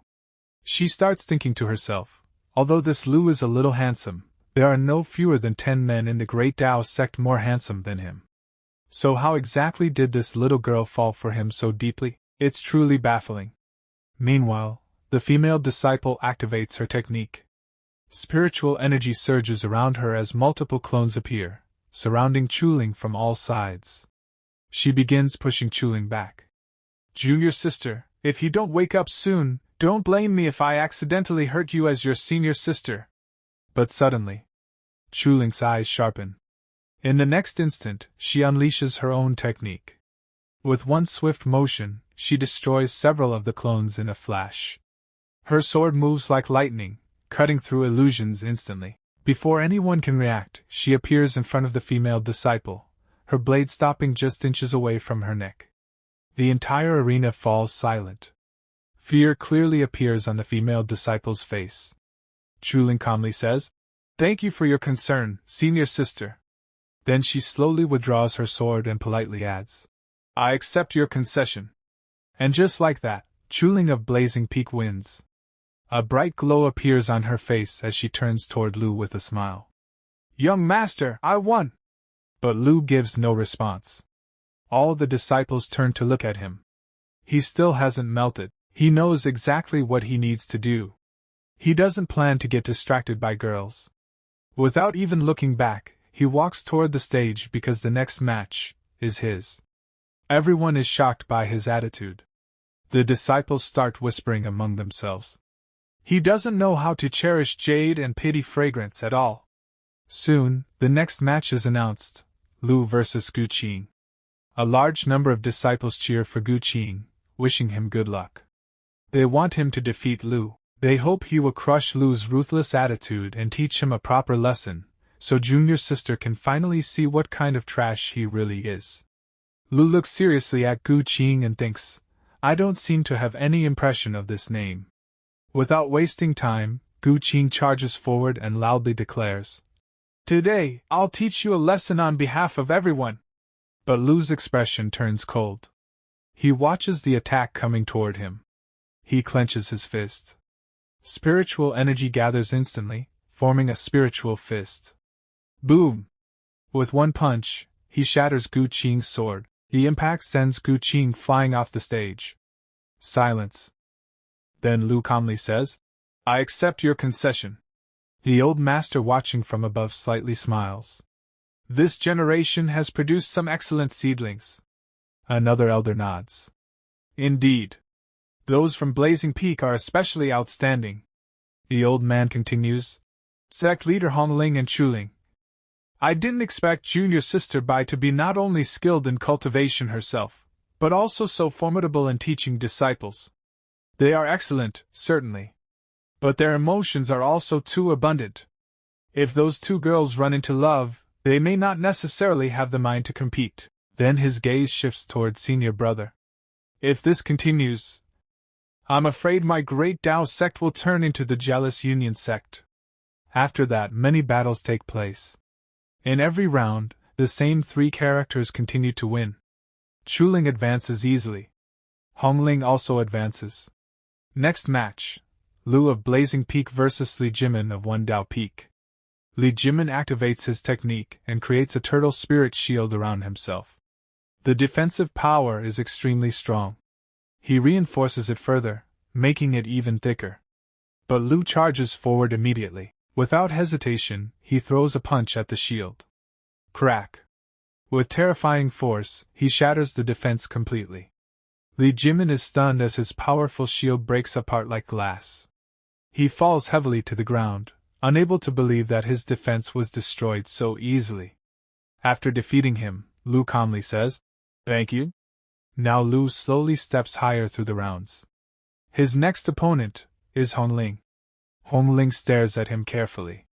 She already knows she isn't his match. I know I can't beat you, she says. But let's agree on one thing first, no hitting the face. Maybe she's planning some trick. She already understands she can't win normally. Lu smiles slightly. You actually reminded me. In the next second. Bam! His spiritual fist lands directly on Hong Ling's face. She is completely shocked. His speed is far beyond her expectations. The match is practically over instantly. You said no hitting the face, she shouts angrily. Now Hong Ling activates her technique. Golden energy erupts from her body. Then please enlighten me, senior brother. She uses her fearless divine fist. Lu casually raises his fist. No strain. No forceful movement, just a simple extension of his arm. Red spiritual energy flows from his hand. When her divine fist collides with his, her attack shatters instantly. With a slight push, Lu sends her flying backward. She crashes onto the stage. Defeated. He walks past her, then suddenly stops. Someone comments loudly. Good heavens! Does this Lu not like women, bro? Another disciple mutters. He's not backward, he's straightforward. He only looks forward now. Hong Ling, like an annoyed kitten, refuses to give up. Senior brother, I'm not done with you. She still doesn't accept defeat. No one knows what she's still clinging to. But Lu doesn't want any relationships anymore. Yet these people keep chasing after him. Two disciples who are actually his fans whisper. If that's really the case, Lu is quite pitiful. Did we misunderstand him? The other nods. Boys being alone outside must protect themselves well. Then the fifth round begins. This time, Lu faces Lingu Yushuang. They stand opposite each other on the stage. Lingu says calmly, I've already made up for my defects. But it seems I'm still not your match. Lu replies, knowing shame and then being brave, making constant progress. That is the way of cultivation. Lingu narrows his eyes. You're not an unreasonable person. So why are you so savage and ruthless toward your junior sisters? Lu doesn't answer. He raises his hand and gestures. Come. You don't need to know that. Just make your move.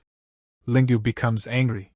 He activates his technique and sends countless slash attacks flying toward Lu. And with that explosive clash about to unfold, this part begins with Lu Yi slowly raising 2 fingers of his right hand. In the next instant, a blazing red sword intent condenses between his fingers, glowing sharply like burning blood. The air around him trembles. Without hesitation, he slashes forward. His sword intent crashes into his opponent's attack, and destroys it effortlessly. Not only that, Lu Yi continues walking forward calmly, as if nothing could stop him. His opponent now clearly feels Lu Ye's overwhelming power. Fear creeps into his heart.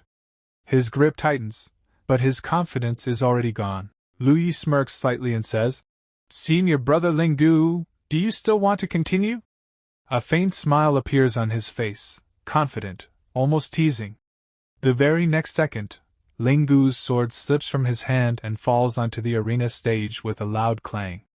I admit defeat. He lowers his head, openly acknowledging his loss.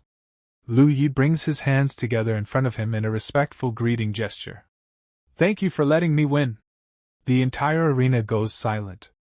All the elders present are completely shocked. One elder suddenly shouts, Junior Sister Bai is not even a specialized sword cultivator. A sword genius like Lu Yi should be taught by me. That is the most suitable arrangement. But immediately another elder jumps forward and interrupts angrily. Bullshit. You can't even defeat me. How can you possibly teach Lu Yi anything? He rolls up his sleeves and clenches his fist, ready to argue. Before things escalate further, a third elder steps out and sighs deeply. I feel unworthy to teach him. I will go find my master. Perhaps my master can personally guide Lu Yi. The competition for Lu Yi has officially begun. Just then, Master Bai steps forward. Senior brothers, Lu Yi is my disciple. Our Bailian Peak is not a place for you to speak so rudely. The moment the elders see her, their faces turn red in embarrassment. One elder quickly says, Junior Sister Bai, if you are willing to give Lu Yi to my lonely sword peak, we are willing to offer all our precious resources for the next 3 years to your vent peak. Another elder adds desperately, Junior Sister Bai, you know me. My hidden sword Heaven Scripture is waiting for a top-tier successor. If you do not give him to my hidden sword peak, our lineage will die out. I am willing to give you 20 years of my essence. But Master Bai firmly shakes her head. No way. It is absolutely impossible to give Lu Yi to any of you. There is no room for negotiation. Lu Yi hears everything. He begins to think. Isn't Master Bai afraid that I might deceive her and destroy the ancestors' reputation? Why is she refusing to send me away so firmly? Suddenly, a powerful voice echoes from the sky. Marshal Ni Spy. I am taking this Lu Yi. Everyone freezes. Master Bai looks up in shock. All the elders raise their heads. In the sky stands a figure in black robes, sword on his back, his aura vast and overwhelming. It is the Venerable Battle Sword Master. He stands in the air with a cold, serious expression, looking down at everyone below. The moment the elders see him, they immediately bow. Greetings, Martial Uncle Battle Sword! All the disciples fall to their knees as well, including Lu Yi. Lu Yi thinks inwardly. So even a supreme elder of the Tao interrogation realm has come to snatch disciples. But then, Another powerful elder appears behind the Battle Sword Master. Junior brother Battle Sword, I believe Lu Yi is more suitable for my sword Dao. Before anyone can react, yet another terrifying elder arrives. Senior brother Dao, I think Lu Yi is clearly more suitable for my sword Dao inheritance. Now multiple venerable level elders are fighting over him. Master Bai is completely shaken. Her heart is pounding violently. According to the sect rules, elders can only choose disciples when they first enter the sect. Snatching someone afterward is against tradition. She quickly speaks up. Martial uncles, according to the established rules, one can only choose disciples when they first enter the sect. To snatch someone now just because you see his outstanding aptitude is truly not the proper way. She is clearly nervous. Her heart is racing. She is afraid Lu Yi will be taken away from her. The venerable Battle Sword Master suddenly becomes serious. His sharp gaze locks onto Master Bai. In a cold, firm tone, he says, "You are not a sword cultivator. How can you properly teach a powerful sword genius?" The pressure in the arena becomes suffocating, and the real battle is only just beginning. That is still not a reason for you to snatch someone. The venerable Battle Sword Master narrows his eyes. Since you are so stubborn, then I shall ask your disciple directly. His gaze shifts downward toward Lu Yi. Lu Yi, I ask you now, are you willing to leave Bai Lian Peak and bow under a different sword cultivation lineage? The entire arena goes silent. Below, Lu Yi stands quietly, looking up at the sky. On the other side, Master Bai's heart is pounding violently. Sweat trickles down her face. Behind her, Hong Ling is also nervous. Sweat forms at her temples as well. She thinks to herself, Lu Yi, if you really want to leave, does that mean we will have no connection from now on? She assumes he might stay. But that misunderstanding is about to be shattered. And somewhere deep inside her heart, a strange jealousy begins to burn. After all, in their previous life, she and Lu Yi had shared countless intimate dual cultivation sessions. Their connection wasn't shallow. Meanwhile, Lu Yi is laughing inwardly. A devilish smile appears on his face. He brings both hands together respectfully and shouts loudly, "Of course, I am willing!" The moment the Venerable Sword Master hears this, he bursts into laughter. "Ha! Good! Since you have no objection, I will report to the sect master immediately and let him personally decide." Right now, it feels like he just discovered a diamond inside a coal mine. A true genius. The three venerable masters immediately depart at high speed to meet the sect master. Below, Lu Yi watches calmly. Meanwhile, the smaller elders who had hoped to recruit him panic. "Let's go! Maybe we can still pick up some scraps." They quickly rush off as well. On the other side, Master Bai's expression falls. No matter how stunning she looks, what does it matter? The future's most powerful sword genius will not waste his time on small pawns forever. Behind her, Hong Ling nervously asks, "Master, what should we do? What if?" "Yes. What if?" Master Bai answers coldly. "With me here, no one is allowed to snatch him." Then she turns decisively. "Who is afraid of whom? If they are going to find the sect master, then so am I." And she swiftly leaves for the great Dao Hall. Just then, a voice echoes from the arena. "Why are you still standing there? The competition is not over. Continue." With that announcement, a new girl steps onto the stage. She is extremely beautiful, but unfamiliar. The announcer declares, "Semifinals, second match, Chu Ling versus senior sister Rong Huarong." The disciples whisper excitedly, "It's a duel between two beauties. The palm and the back of the hand, both are precious." Honestly, they're not wrong. It's hard to imagine how breathtaking it will look when they fight. Chu Ling steps onto the stage and politely greets. "Senior sister, please make the first move." Scene shifts. The Great Dao Hall. A massive palace, the core of the sect. Even from outside, voices can be heard. "Sect master, you must make a decision for me. Otherwise, my lonely sword lineage will truly die out." Another elder says urgently, "Sect master, I cannot helplessly watch a good sword Dao seedling be buried in by Lian Peak's sands. Inside the hall, a majestic figure sits upon a grand throne. Below him, the venerable elders bow respectfully. Behind them stands Master Bai. The venerable sword master declares, "Sect master, if necessary, I will kowtow to you." Then, we finally see the great Dao sect master, Lu Chunfeng. He raises his hand and says coldly, "Enough. All of you, shut your mouths." Instant silence. "Yes, sect master." He turns his sharp gaze toward Master Bai. "Junior sister Bai." For a moment, he looks serious. But in the very next second, his expression completely changes. He softens instantly, like a cat trying to act cute. "I haven't seen you in a year. You're becoming more and more beautiful." Wow. So even the sect master isn't immune when it comes to a beautiful woman. The venerable elders are stunned. Their faces collapse in disbelief. Meanwhile, Master Bai smiles gently. A faint blush appears beneath her eyes. This part begins, and Master Bai greets the sect master. And after seeing Master Bai, the perverted sect master says, "I told you, you can call me senior brother. There is no need to call me sect master." But Master Bai says, "Sect rules cannot be mistaken. Etiquette cannot be abolished."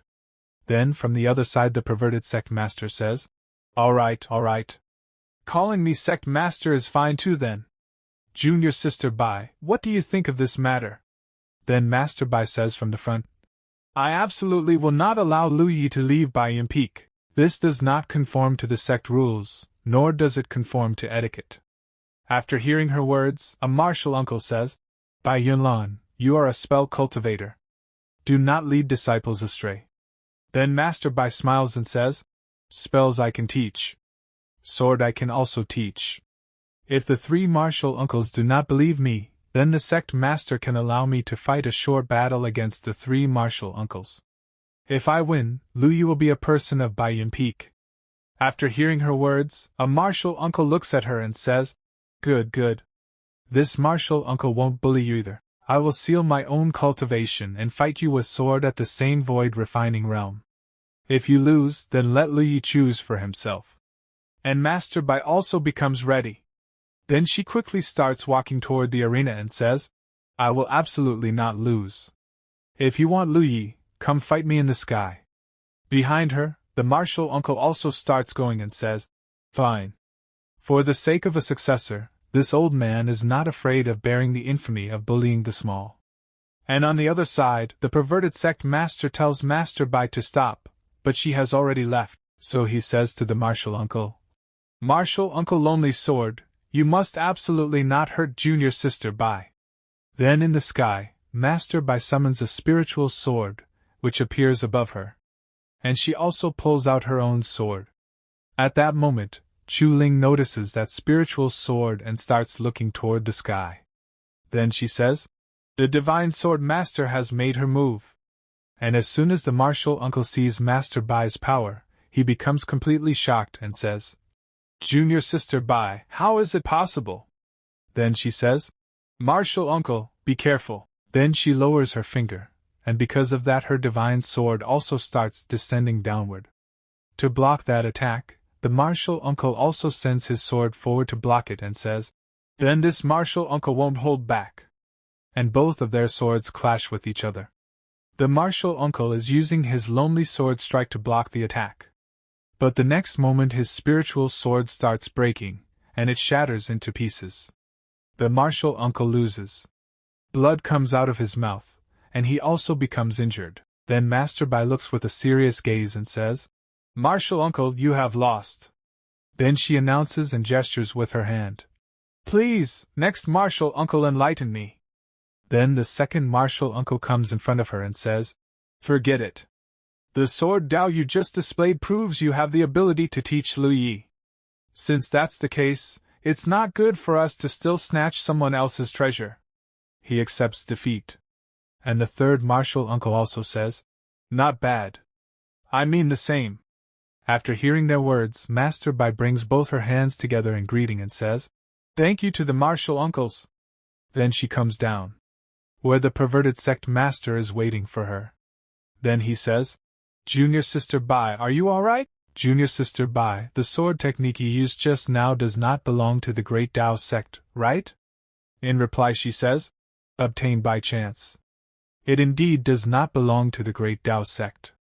And the perverted master is still very happy and says, "Since Junior Sister likes to study sword techniques, I, your senior brother, have privately collected quite a few sword arts. Why doesn't Junior Sister accompany me to the library pavilion to study them together?" But Master Bai refuses and says, "Sorry, senior brother. I won't like sword techniques." Then the scene shifts to the arena, where Chu Ling is still on the stage. Now the final match is about to happen. Chu Ling versus Lu Yi. Standing in the arena, Chu Ling is thinking, "Young master, I have finally waited for you." At that moment Lu Yi starts entering the arena. Seeing him, Chu Ling's eyes shine and she becomes happy and says, "Young master!" And step by step Lu Yi is walking into the arena. Seeing him, a silence spreads everywhere. Chu Ling is still standing in the arena. But suddenly she feels something. That is killing intent.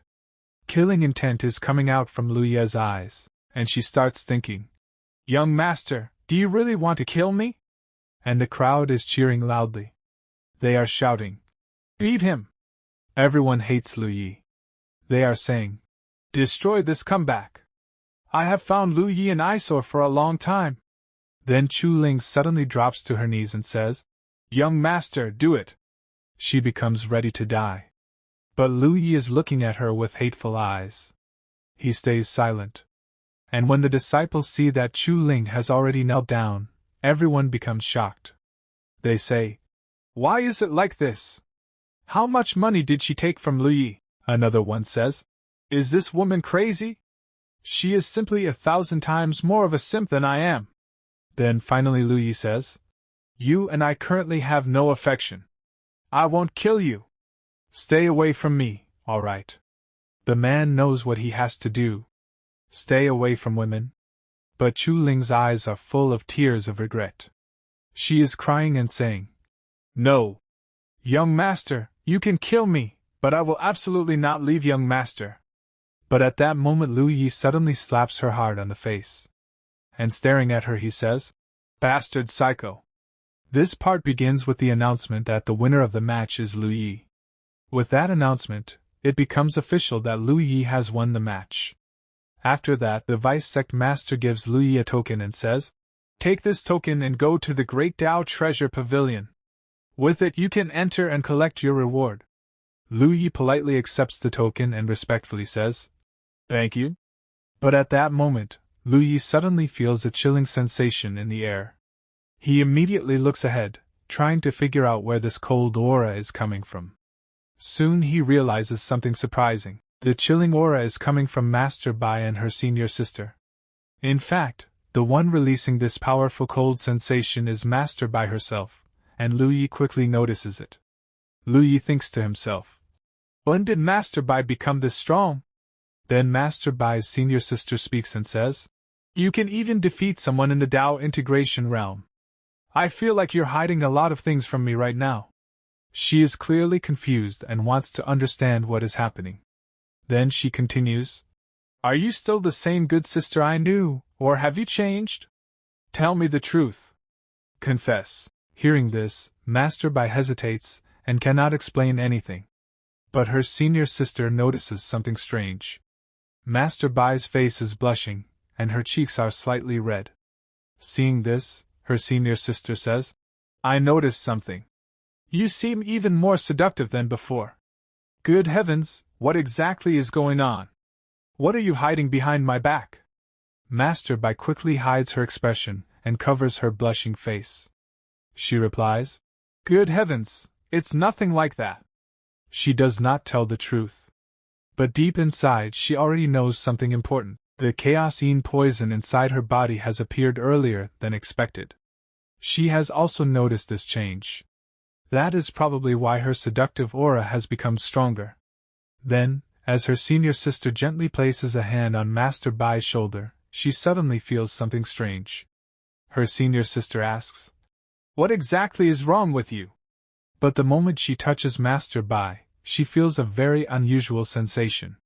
The feeling is so strange that a small scream escapes from her mouth. She quickly says, "It's fine.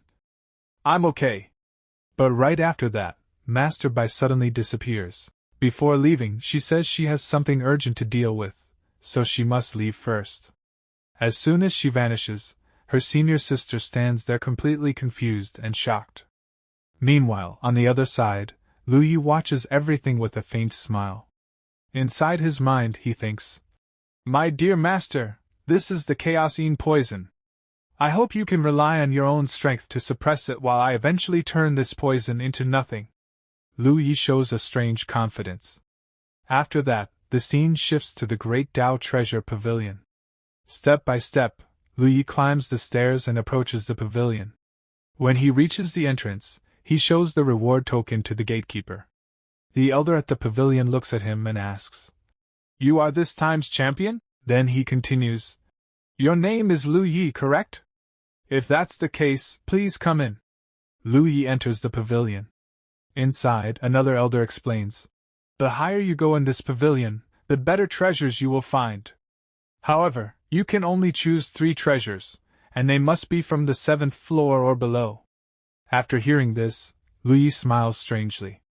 Then he calmly says, "A wood spirit root, a god burial ridge key, and a 9 dragons treasure furnace. I've already made my choice." He clearly came prepared. When the elder hears this, he becomes extremely surprised. The wood spirit root and the god burial ridge key are indeed good items, but this 9 dragons treasure furnace? Lu Yi simply winks and says, "I have my own wonderful uses for it." After some time, Lu Yi walks out of the Great Tao Treasure Pavilion. Outside, many disciples are gathered under the open sky. Lu Yi sits on top of a small rock and suddenly starts shouting loudly, "9 dragons treasure furnace! Fresh 9 dragons treasure furnace!" He is clearly trying to sell it. Then he continues, "Exchange it for 1 profound soul fruit. Don't miss this chance." The 9 dragons treasure furnace can refine all kinds of pills and extract top-grade herbs. Then Lu Yi approaches a disciple and says, "Senior brother, please wait. Not 998, not 668. Just 1 profound soul fruit, and you can take this 9 dragons treasure furnace home." But the disciple rejects him, waves his hand, and walks away. "Move aside." Lu Yi looks at the furnace and mutters, "Oh no, don't tell me I won't be able to sell it." But suddenly an idea appears in his mind. "I got it." Then Lu Yi raises the furnace and shouts loudly, "The 9 dragons treasure furnace can produce all kinds of pills. It can strengthen the body and improve health." As soon as he shouts this, the nearby disciples all turn toward him. Lu Yi's eyes begin to shine. "Yes, this is the opportunity." He clears his throat. "Ahem. Boost virality." At that moment, another disciple becomes interested and asks, "Then how can I exchange for it?" Lu Yi immediately replies, "1 profound soul fruit." And just like that, the deal is made. Lu Yi smiles and says, "You have excellent taste." After some time, the scene shifts to the main gate of the Great Tao sect. Here we see Chu Ling, who has prepared food for Lu Yi. She is carrying the dish for him. Honestly, even though she betrayed him before, she still looks incredibly beautiful. At that moment, Lu Yi walks up the stairs, and Chu Ling notices him. "Young master, you're here," but Lu Yi ignores her completely. Chu Ling says, "Young master, I made your favorite mung bean cakes for you." Yet Lu Yi walks past her without even looking. Chu Ling can only stand there watching him leave. "Young master." But before she can continue, Lu Yi summons his sword, steps onto it, and prepares to fly away. Leaving her behind, he quickly departs. Lu Yi thinks, "With 3 treasures in hand, I can finally leave the mountain and get some things done." But Chu Ling refuses to give up and shouts, "Young master!" Lu Yi hears her voice and turns back. He sees that Chu Ling is chasing him while riding a sword. "Young master, wait for me!" Lu Yi becomes irritated. "Are you sick in the head?" Then suddenly, he disappears, leaving her far behind. The scene then shifts to Bai Yiling's courtyard. Master Bai is sitting there, trying to suppress the poison inside her body. Outside the door, her senior sister is pacing nervously. She mutters, "This Bai Yiling, just how many things is she hiding from me? Why did such a strong chill suddenly appear out of nowhere?" At that moment, Hong Ling arrives. She says, "Martial Aunt, Master is suffering from an outbreak of the Tai-yin poison. But it shouldn't have appeared this early." Hearing this, the senior sister becomes shocked. "Hong Ling, what is this Tai-yin poison? Why didn't I know about it?" Hong Ling explains, "The Tai-yin poison comes from Master's special constitution. It causes Tai-yin energy to continuously gather and condense into liquid form, producing extreme freezing pain. But the strange thing is, it should only appear after reaching the Tao integration realm. However, Master hasn't reached that realm yet." Meanwhile, inside the courtyard, Master Bai is still trying to suppress the poison.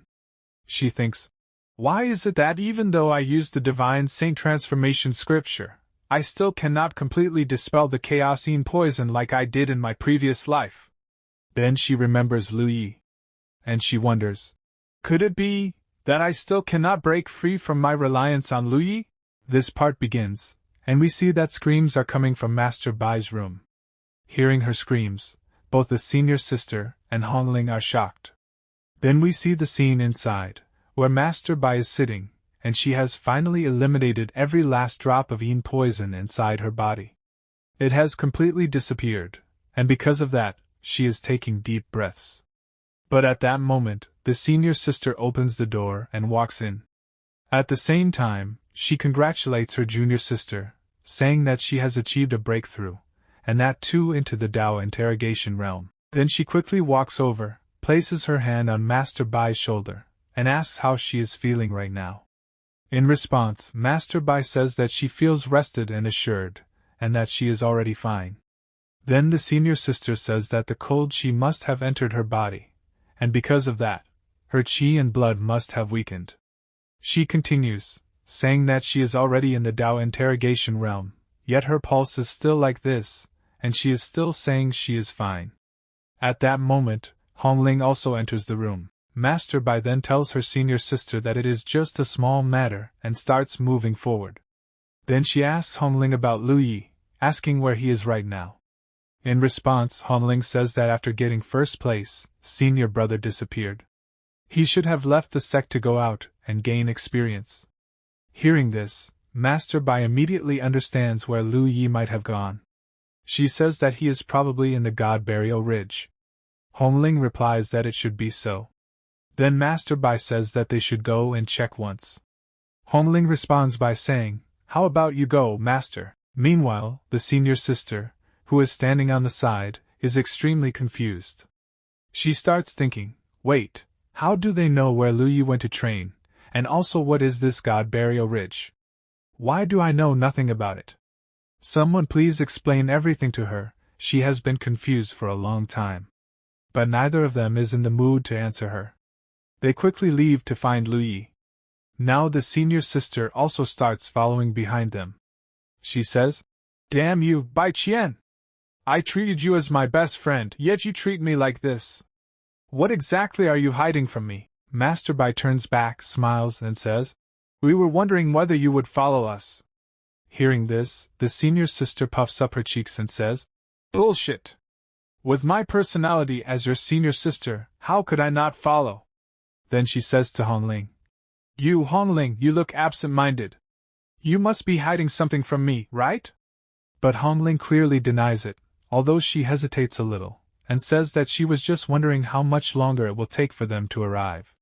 While walking forward, she starts thinking, "Senior brother, I know I was wrong. You definitely must not be in danger." After some time, they arrive near a cave. At the entrance of the cave, someone is kneeling. It is Chu Ling. She is still waiting for her young master to come out and forgive her. Just then, a voice comes from behind, asking where her senior brother is.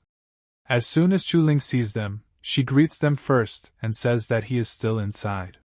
When the senior sister hears Chu Ling addressing them as senior sisters, she is once again shocked and starts thinking, there must be some earth-shattering gossip behind this woman. She only wants gossip. When will she finally learn the truth and spread it throughout the sect? Someone please tell her the truth.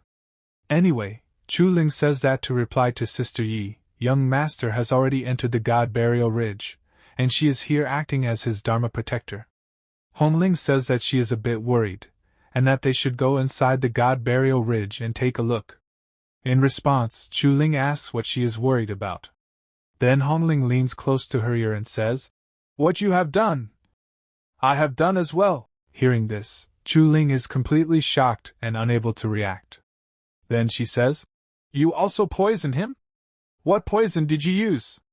Hong Ling replies, "It's primordial morning mist." As soon as she hears this, Chu Ling immediately rushes into the cave and says to hurry and check on young master.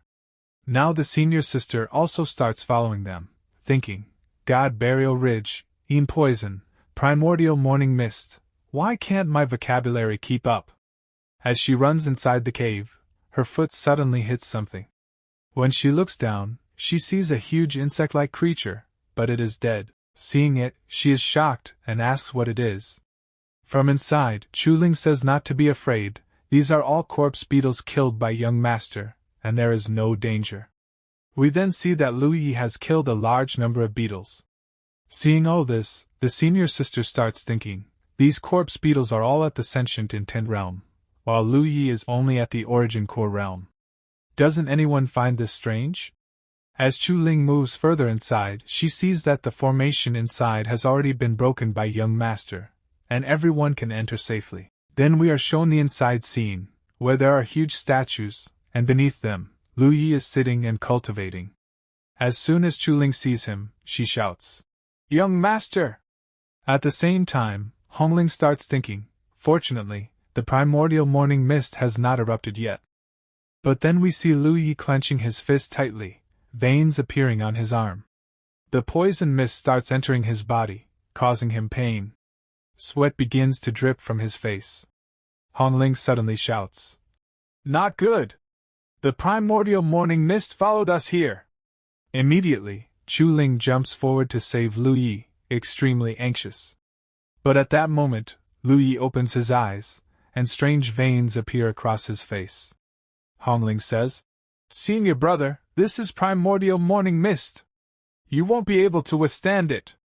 Let master help you. Let her use Taiyin power to temporarily freeze you." At that moment, blood starts coming out of Lu Yi's mouth, and he begins screaming. Chu Ling immediately draws her sword and says that young master told them to leave, and she is his Dharma protector. Tears appear in her eyes as she orders everyone to back out. Hearing this, Hong Ling turns back, and Master Bai also turns away.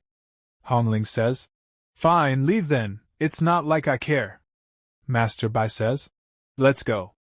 He doesn't need help anyway." As they walk outside, suddenly a massive explosion occurs inside the cave. Intense flames burst out, and seeing this, both of them are completely shocked. Master Bai shouts, "Lu Yi!" She starts thinking, this underground palace space was. The scene begins with Hong Ling breaking down in tears as she cries out, "Master! I killed Lu Yi! I killed him once again, he clearly had 9 lives, why? Master Bai slowly turns around and looks at her. Then she raises her finger forward, and a strange blue aura gathers around it. She calmly says, "Hong Ling, it's okay, get some rest." As she speaks, she uses her power, and Hong Ling instantly falls asleep, her body finally calming down.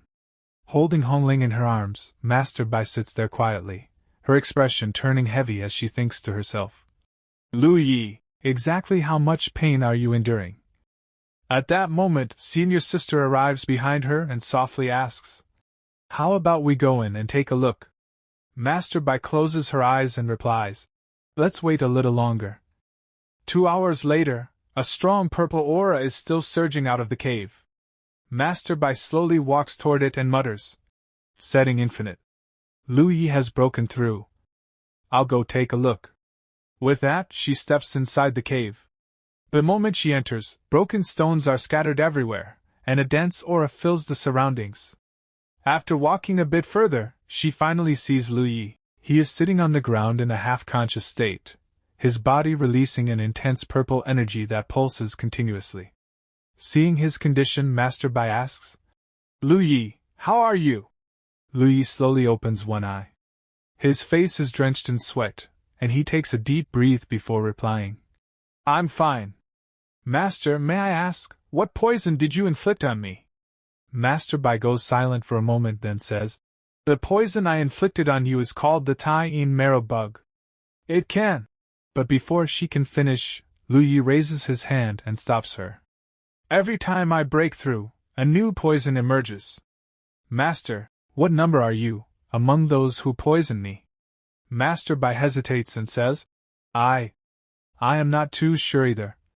Lu Yi then stands up and says calmly, "Then there's no need to continue.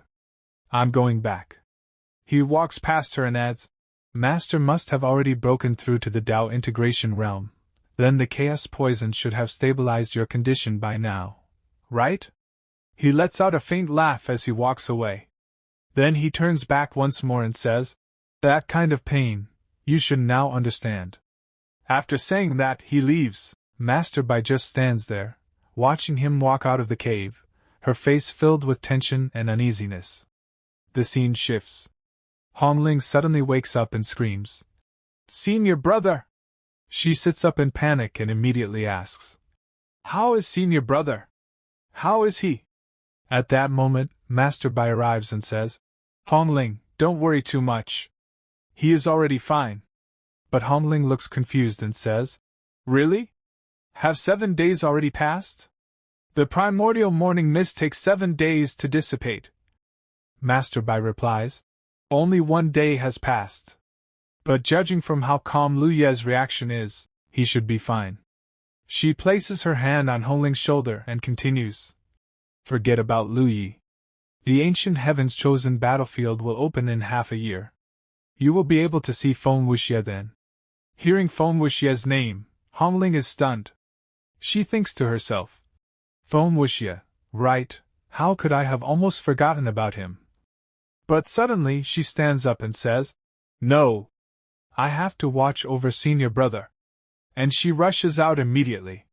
Behind her, Master Bai lets out a deep sigh and murmurs, "It seems, in this life, she has completely fallen in love with Lu Yi." A while later, Hong Ling arrives outside Lu Ye's room. Chu Ling is already sitting there, and seeing Hong Ling, she looks surprised and says, "Sister Hong Ling?" Hong Ling walks forward and says, "I will keep watch over senior brother with you." She moves to the window, places her hand on it, and softly says, "Senior brother, I was wrong, you must be safe." Inside the room, Lu Yi is sitting on his bed in a cultivation posture. He slowly opens his eyes and says, "I finally made it through." In his hand, there is a strange small soul, an exact miniature version of himself. Golden spiritual energy radiates from that soul. Lu Yi smiles and says, "I did not expect the primordial morning mist to be so effective. It can even refine the nascent soul." But suddenly, the little soul raises its middle finger at him and puffs up its face in anger. Seeing this, Lu Yi bursts into laughter. He says, "Oh, so this is not just a setting infinite, but a setting infinite, same joint infinite." A sharp light flashes in his eyes as he declares, "In this life, I will leave you all far behind, and watch how you disappear when the time comes." The scene shifts again. A massive bell at the top of a tower rings loudly. An announcement echoes, "Ninth generation disciples, heed my command! Everyone gather in front of the great Tao Pavilion." Lu Yi, who is sitting in his room drinking tea, hears the announcement and says, "What happened?" At that moment, his system suddenly beeps, and a panel appears. The system says, "Master, did you forget? The ancient heaven's chosen battlefield has opened." Lu Yi is slightly surprised, but then says, "The ancient heaven's chosen battlefield. In my past life, when I participated, I was only at the 6th layer of the origin core realm, but in this life, I am already at the 5th layer of the setting infinite realm. I will definitely achieve great things." With that, he immediately sets off toward the battlefield, standing on his flying sword. "Let's go, time to head to the Great Tao Pavilion." Soon, at the Great Tao Pavilion, countless disciples have already gathered. An elder steps forward and announces, abnormalities have appeared in the ancient heaven's chosen battlefield. It will soon open in the 9 Dragons Valley of the central region. This ancient battlefield opens once every million years, and the resources within are extremely abundant. Anyone under 100 years old may enter, making it the most suitable battlefield for all of you. At that moment, Chu Ling comes up behind Lu Yi and says, Young master, you will definitely go, right? However, it is filled with danger, killing intent, and countless threats. The undead spirits of ancient heavens wander within. The chosen of demon spirits, monsters, and ghost races will also enter. Other sects will kill to steal treasures, so please think carefully and act cautiously. She falls silent. At the same time, Hong Ling is also shown watching Lu Yi silently. Then, we get a brief glimpse of Feng Wuxie. Hong Ling thinks to herself, Feng Wuxie, we will fight side by side again. In the previous episode, we saw that a secret realm was about to open.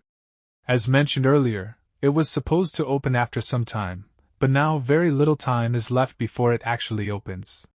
At this point, it is almost about to open.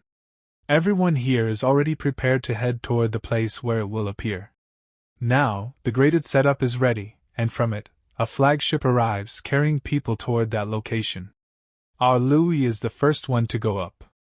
Right behind him, the one who is supposed to be with him, well, not a betrayer, but Chu Ling, follows. Chu Ling goes up and says, Master, wait for a moment, we're coming too. Meanwhile, we see a dark place where someone shouts excitedly, Oh my God! Finally, the battlefield has opened! We have been waiting for this for a long time. Then, laughing, he says, Go, my children, set everything on fire. Not a single genius from the Roddy Spark should be left alive. Spread our name everywhere, because we are about to cause massive chaos here.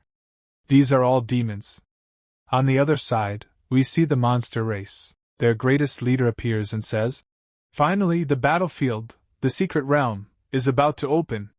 As soon as it opens, I want human essence.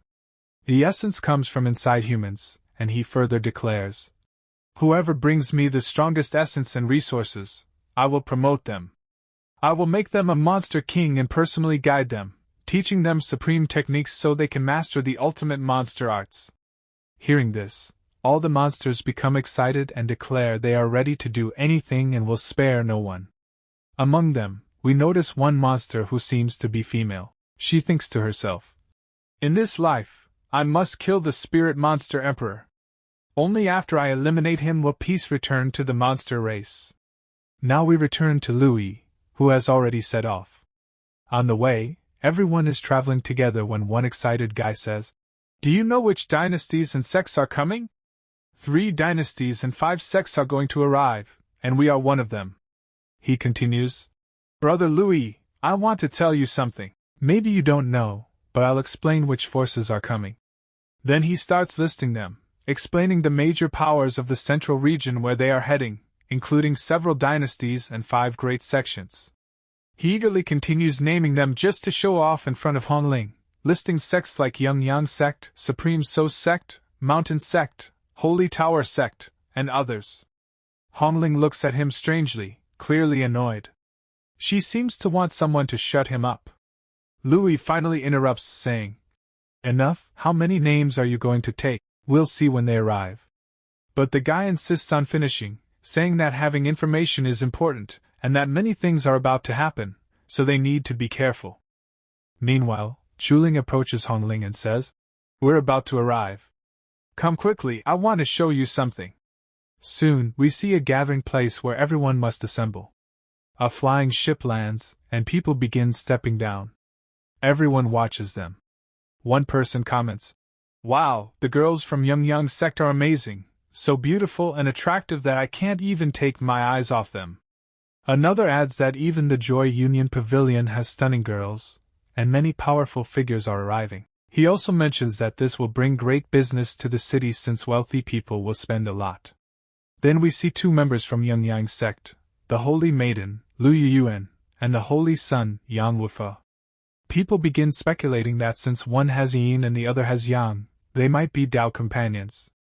When yin and yang combine, it creates a powerful reaction, increasing their strength through dual cultivation.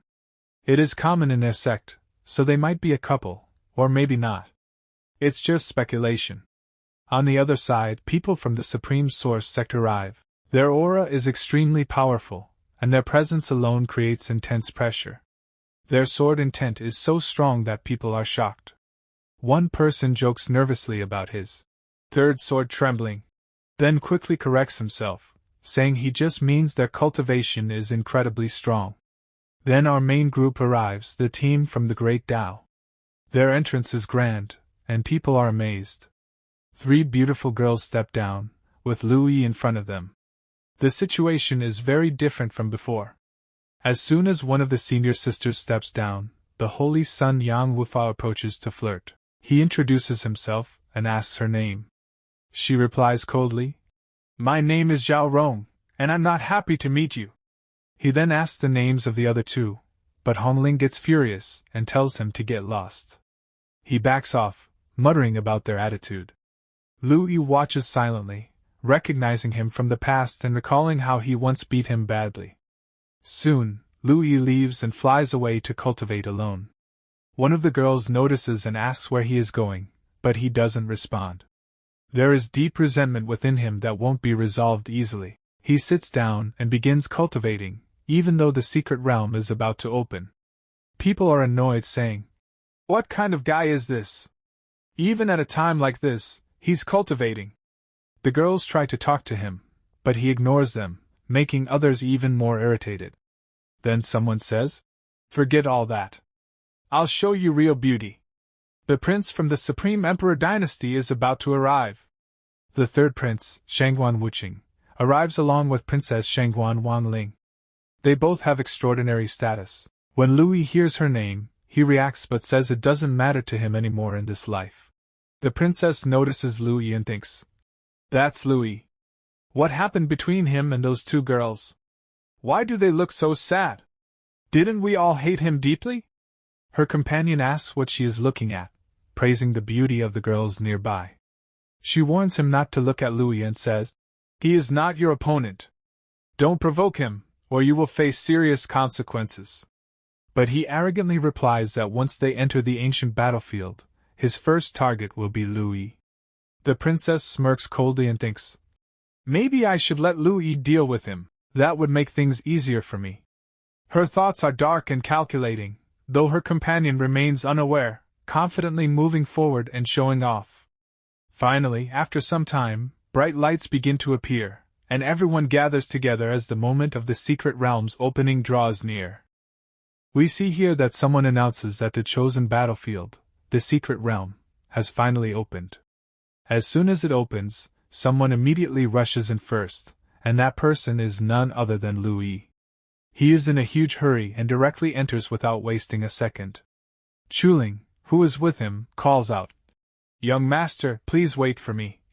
But he doesn't stop and goes straight inside.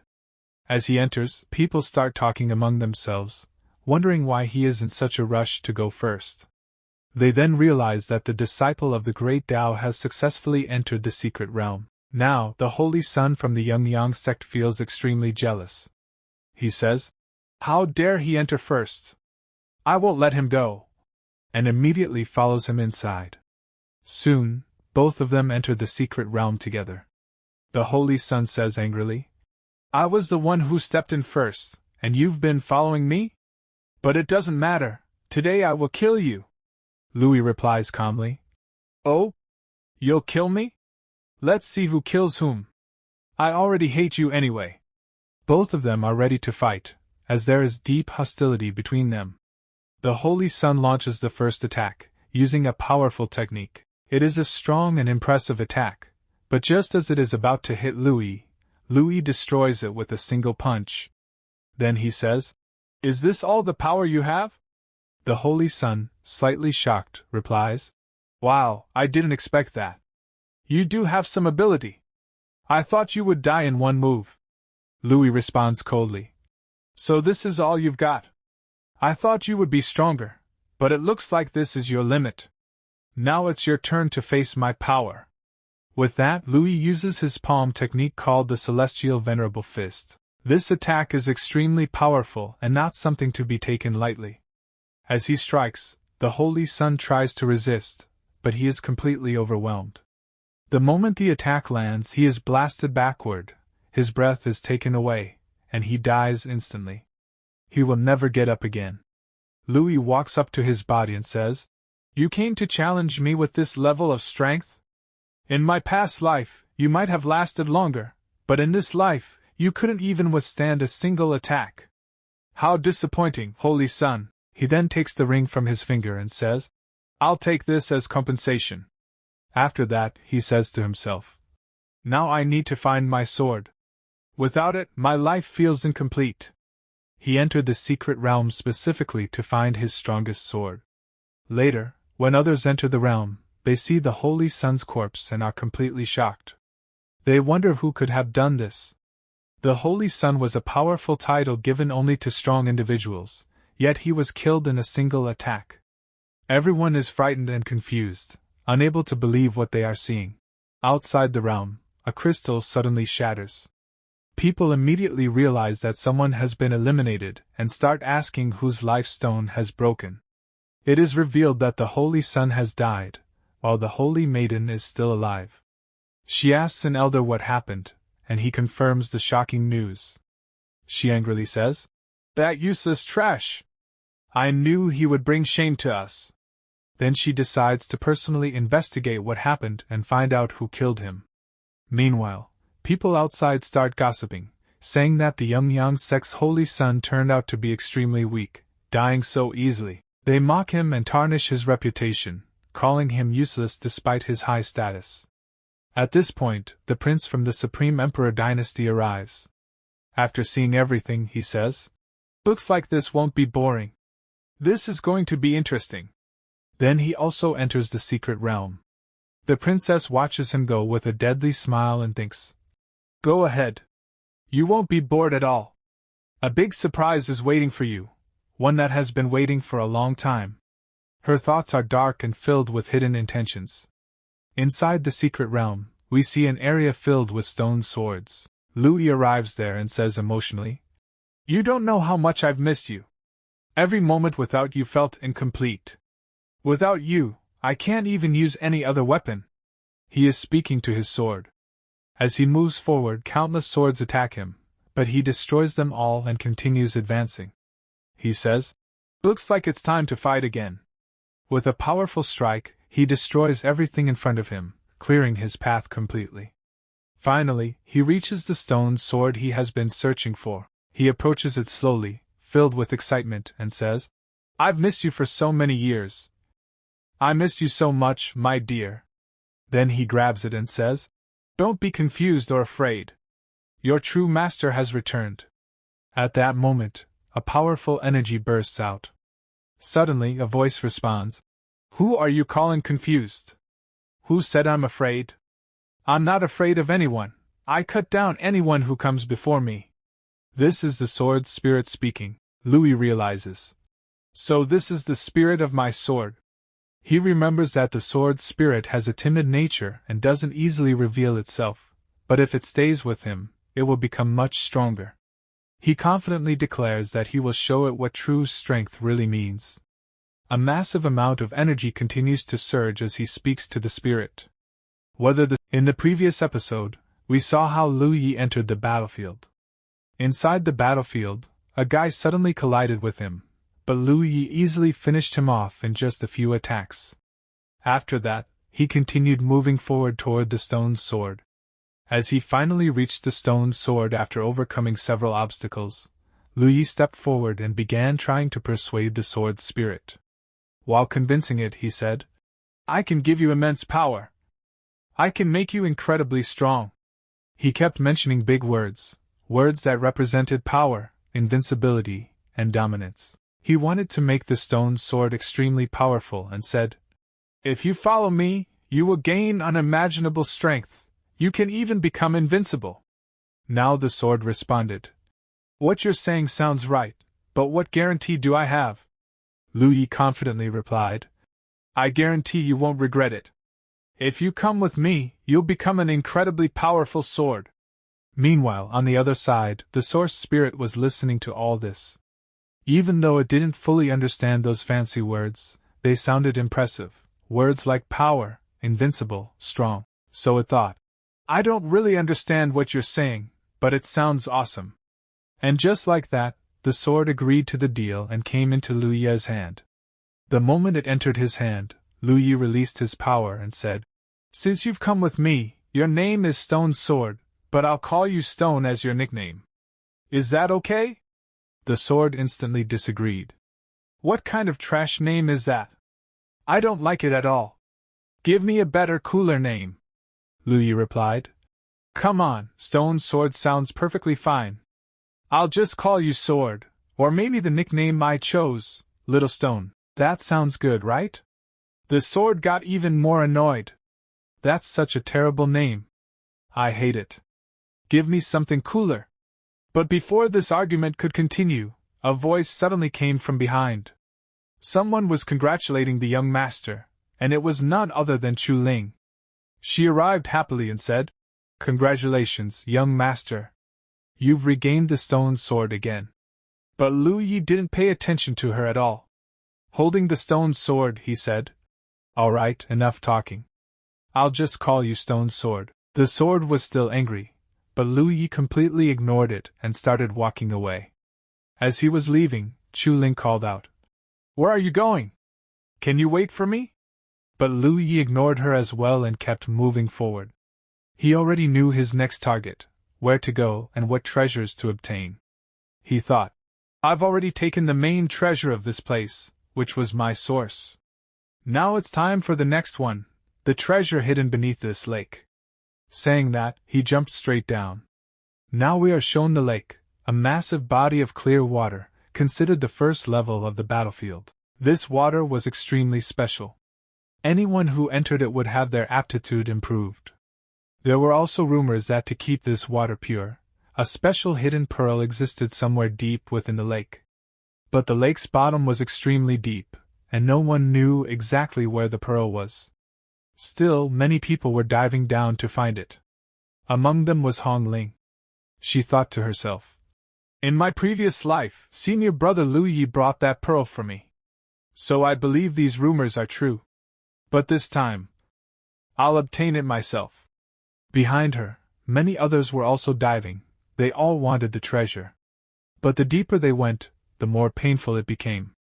This wasn't ordinary water. One disciple started struggling and said, I've reached 2,000 meters. I can't go any further. I can't endure this pain anymore. He tried to retreat but couldn't. He called for help. His senior rushed to save him, but even he couldn't withstand the pressure. Blood came out of his mouth, and he was forced to retreat upward as well. At the same time, the prince of the Supreme Dynasty was diving rapidly downward. Hong Ling was also going down quickly. The prince created a bubble around his mouth using his power so he could speak underwater. He said, You've been keeping up with me for quite a while. I'm impressed. But I don't even know who you are. At least tell me your name. I am Xing Wuqing, from the Supreme Emperor Dynasty. After hearing this, Hong Ling replied, Yes, I know about you, or rather, I know your younger sister Hong Ling quite well. The prince smiled and said, Oh, so you know my sister. Then you must be from the same dynasty. In that case, how about I invite you on a private date? Hong Ling smirked and said, Nice joke. But whether you're worthy of dating me depends on your ability. The deeper you go, the more impressed I'll be. She only said that to brush him off, but the prince took it seriously. That's easy. Piece of cake. He sped up and went deeper. Even Hong Ling was surprised at his speed. He quickly overtook her. She got annoyed and thought, I gave him a finger, and he wants the whole arm? No way. Immediately, she launched a spiritual palm attack. The prince sensed the attack and turned back to block it, saying, Wait, you told me to go deeper, and now you're attacking me? But Hong Ling ignored him and used her fearless skill, sending a massive dragon made of spiritual energy toward him. The attack was incredibly powerful. It dragged the prince upward instead of letting him go deeper. This was all so Hong Ling could continue downward without competition. The prince was furious but helpless. Meanwhile, Hong Ling continued diving, reaching 2,500 meters. She recalled something. In my previous life, Senior Lu Yi said the treasure was around 1,000 to 1,500 meters deep. But now she had gone much deeper, and the pain was unbearable. Even at 3,000 meters, she still hadn't found anything. She started doubting. Did Senior lie to me? Or did he hide the truth about how much suffering he endured to get this treasure for me? She refused to give up and pushed further down, enduring even more pain. Finally, she saw faint lights below. As she reached there, she found it. The pearl. The moment she grabbed it, all the pressure around her disappeared instantly. If she had been even a little late, her bones would have shattered completely. Holding the pearl, she thought, "With this, I can recover my body, and greatly improve my aptitude." But then realization hit her hard. Senior, he lied to me. He must have gone through even greater suffering to get this for me, risking his life in such a dangerous place. Thinking about this, she became extremely emotional. Even underwater, tears started flowing from her eyes. He did so much for me. Now she was confused. What should I do now? I've obtained it myself in this life, but the pain he endured in the previous life must have been far greater. Overwhelmed with emotions, she kept crying. And with that, the episode ends. Seriously, I don't know what's wrong with the author, dropping just one chapter at a time like this. It's honestly frustrating. Now we have to wait another 7 days. Anyway, I'll bring the next chapter as soon as it drops. Till then, stay relaxed, keep watching other videos, and keep supporting. See you in the next video. Bye.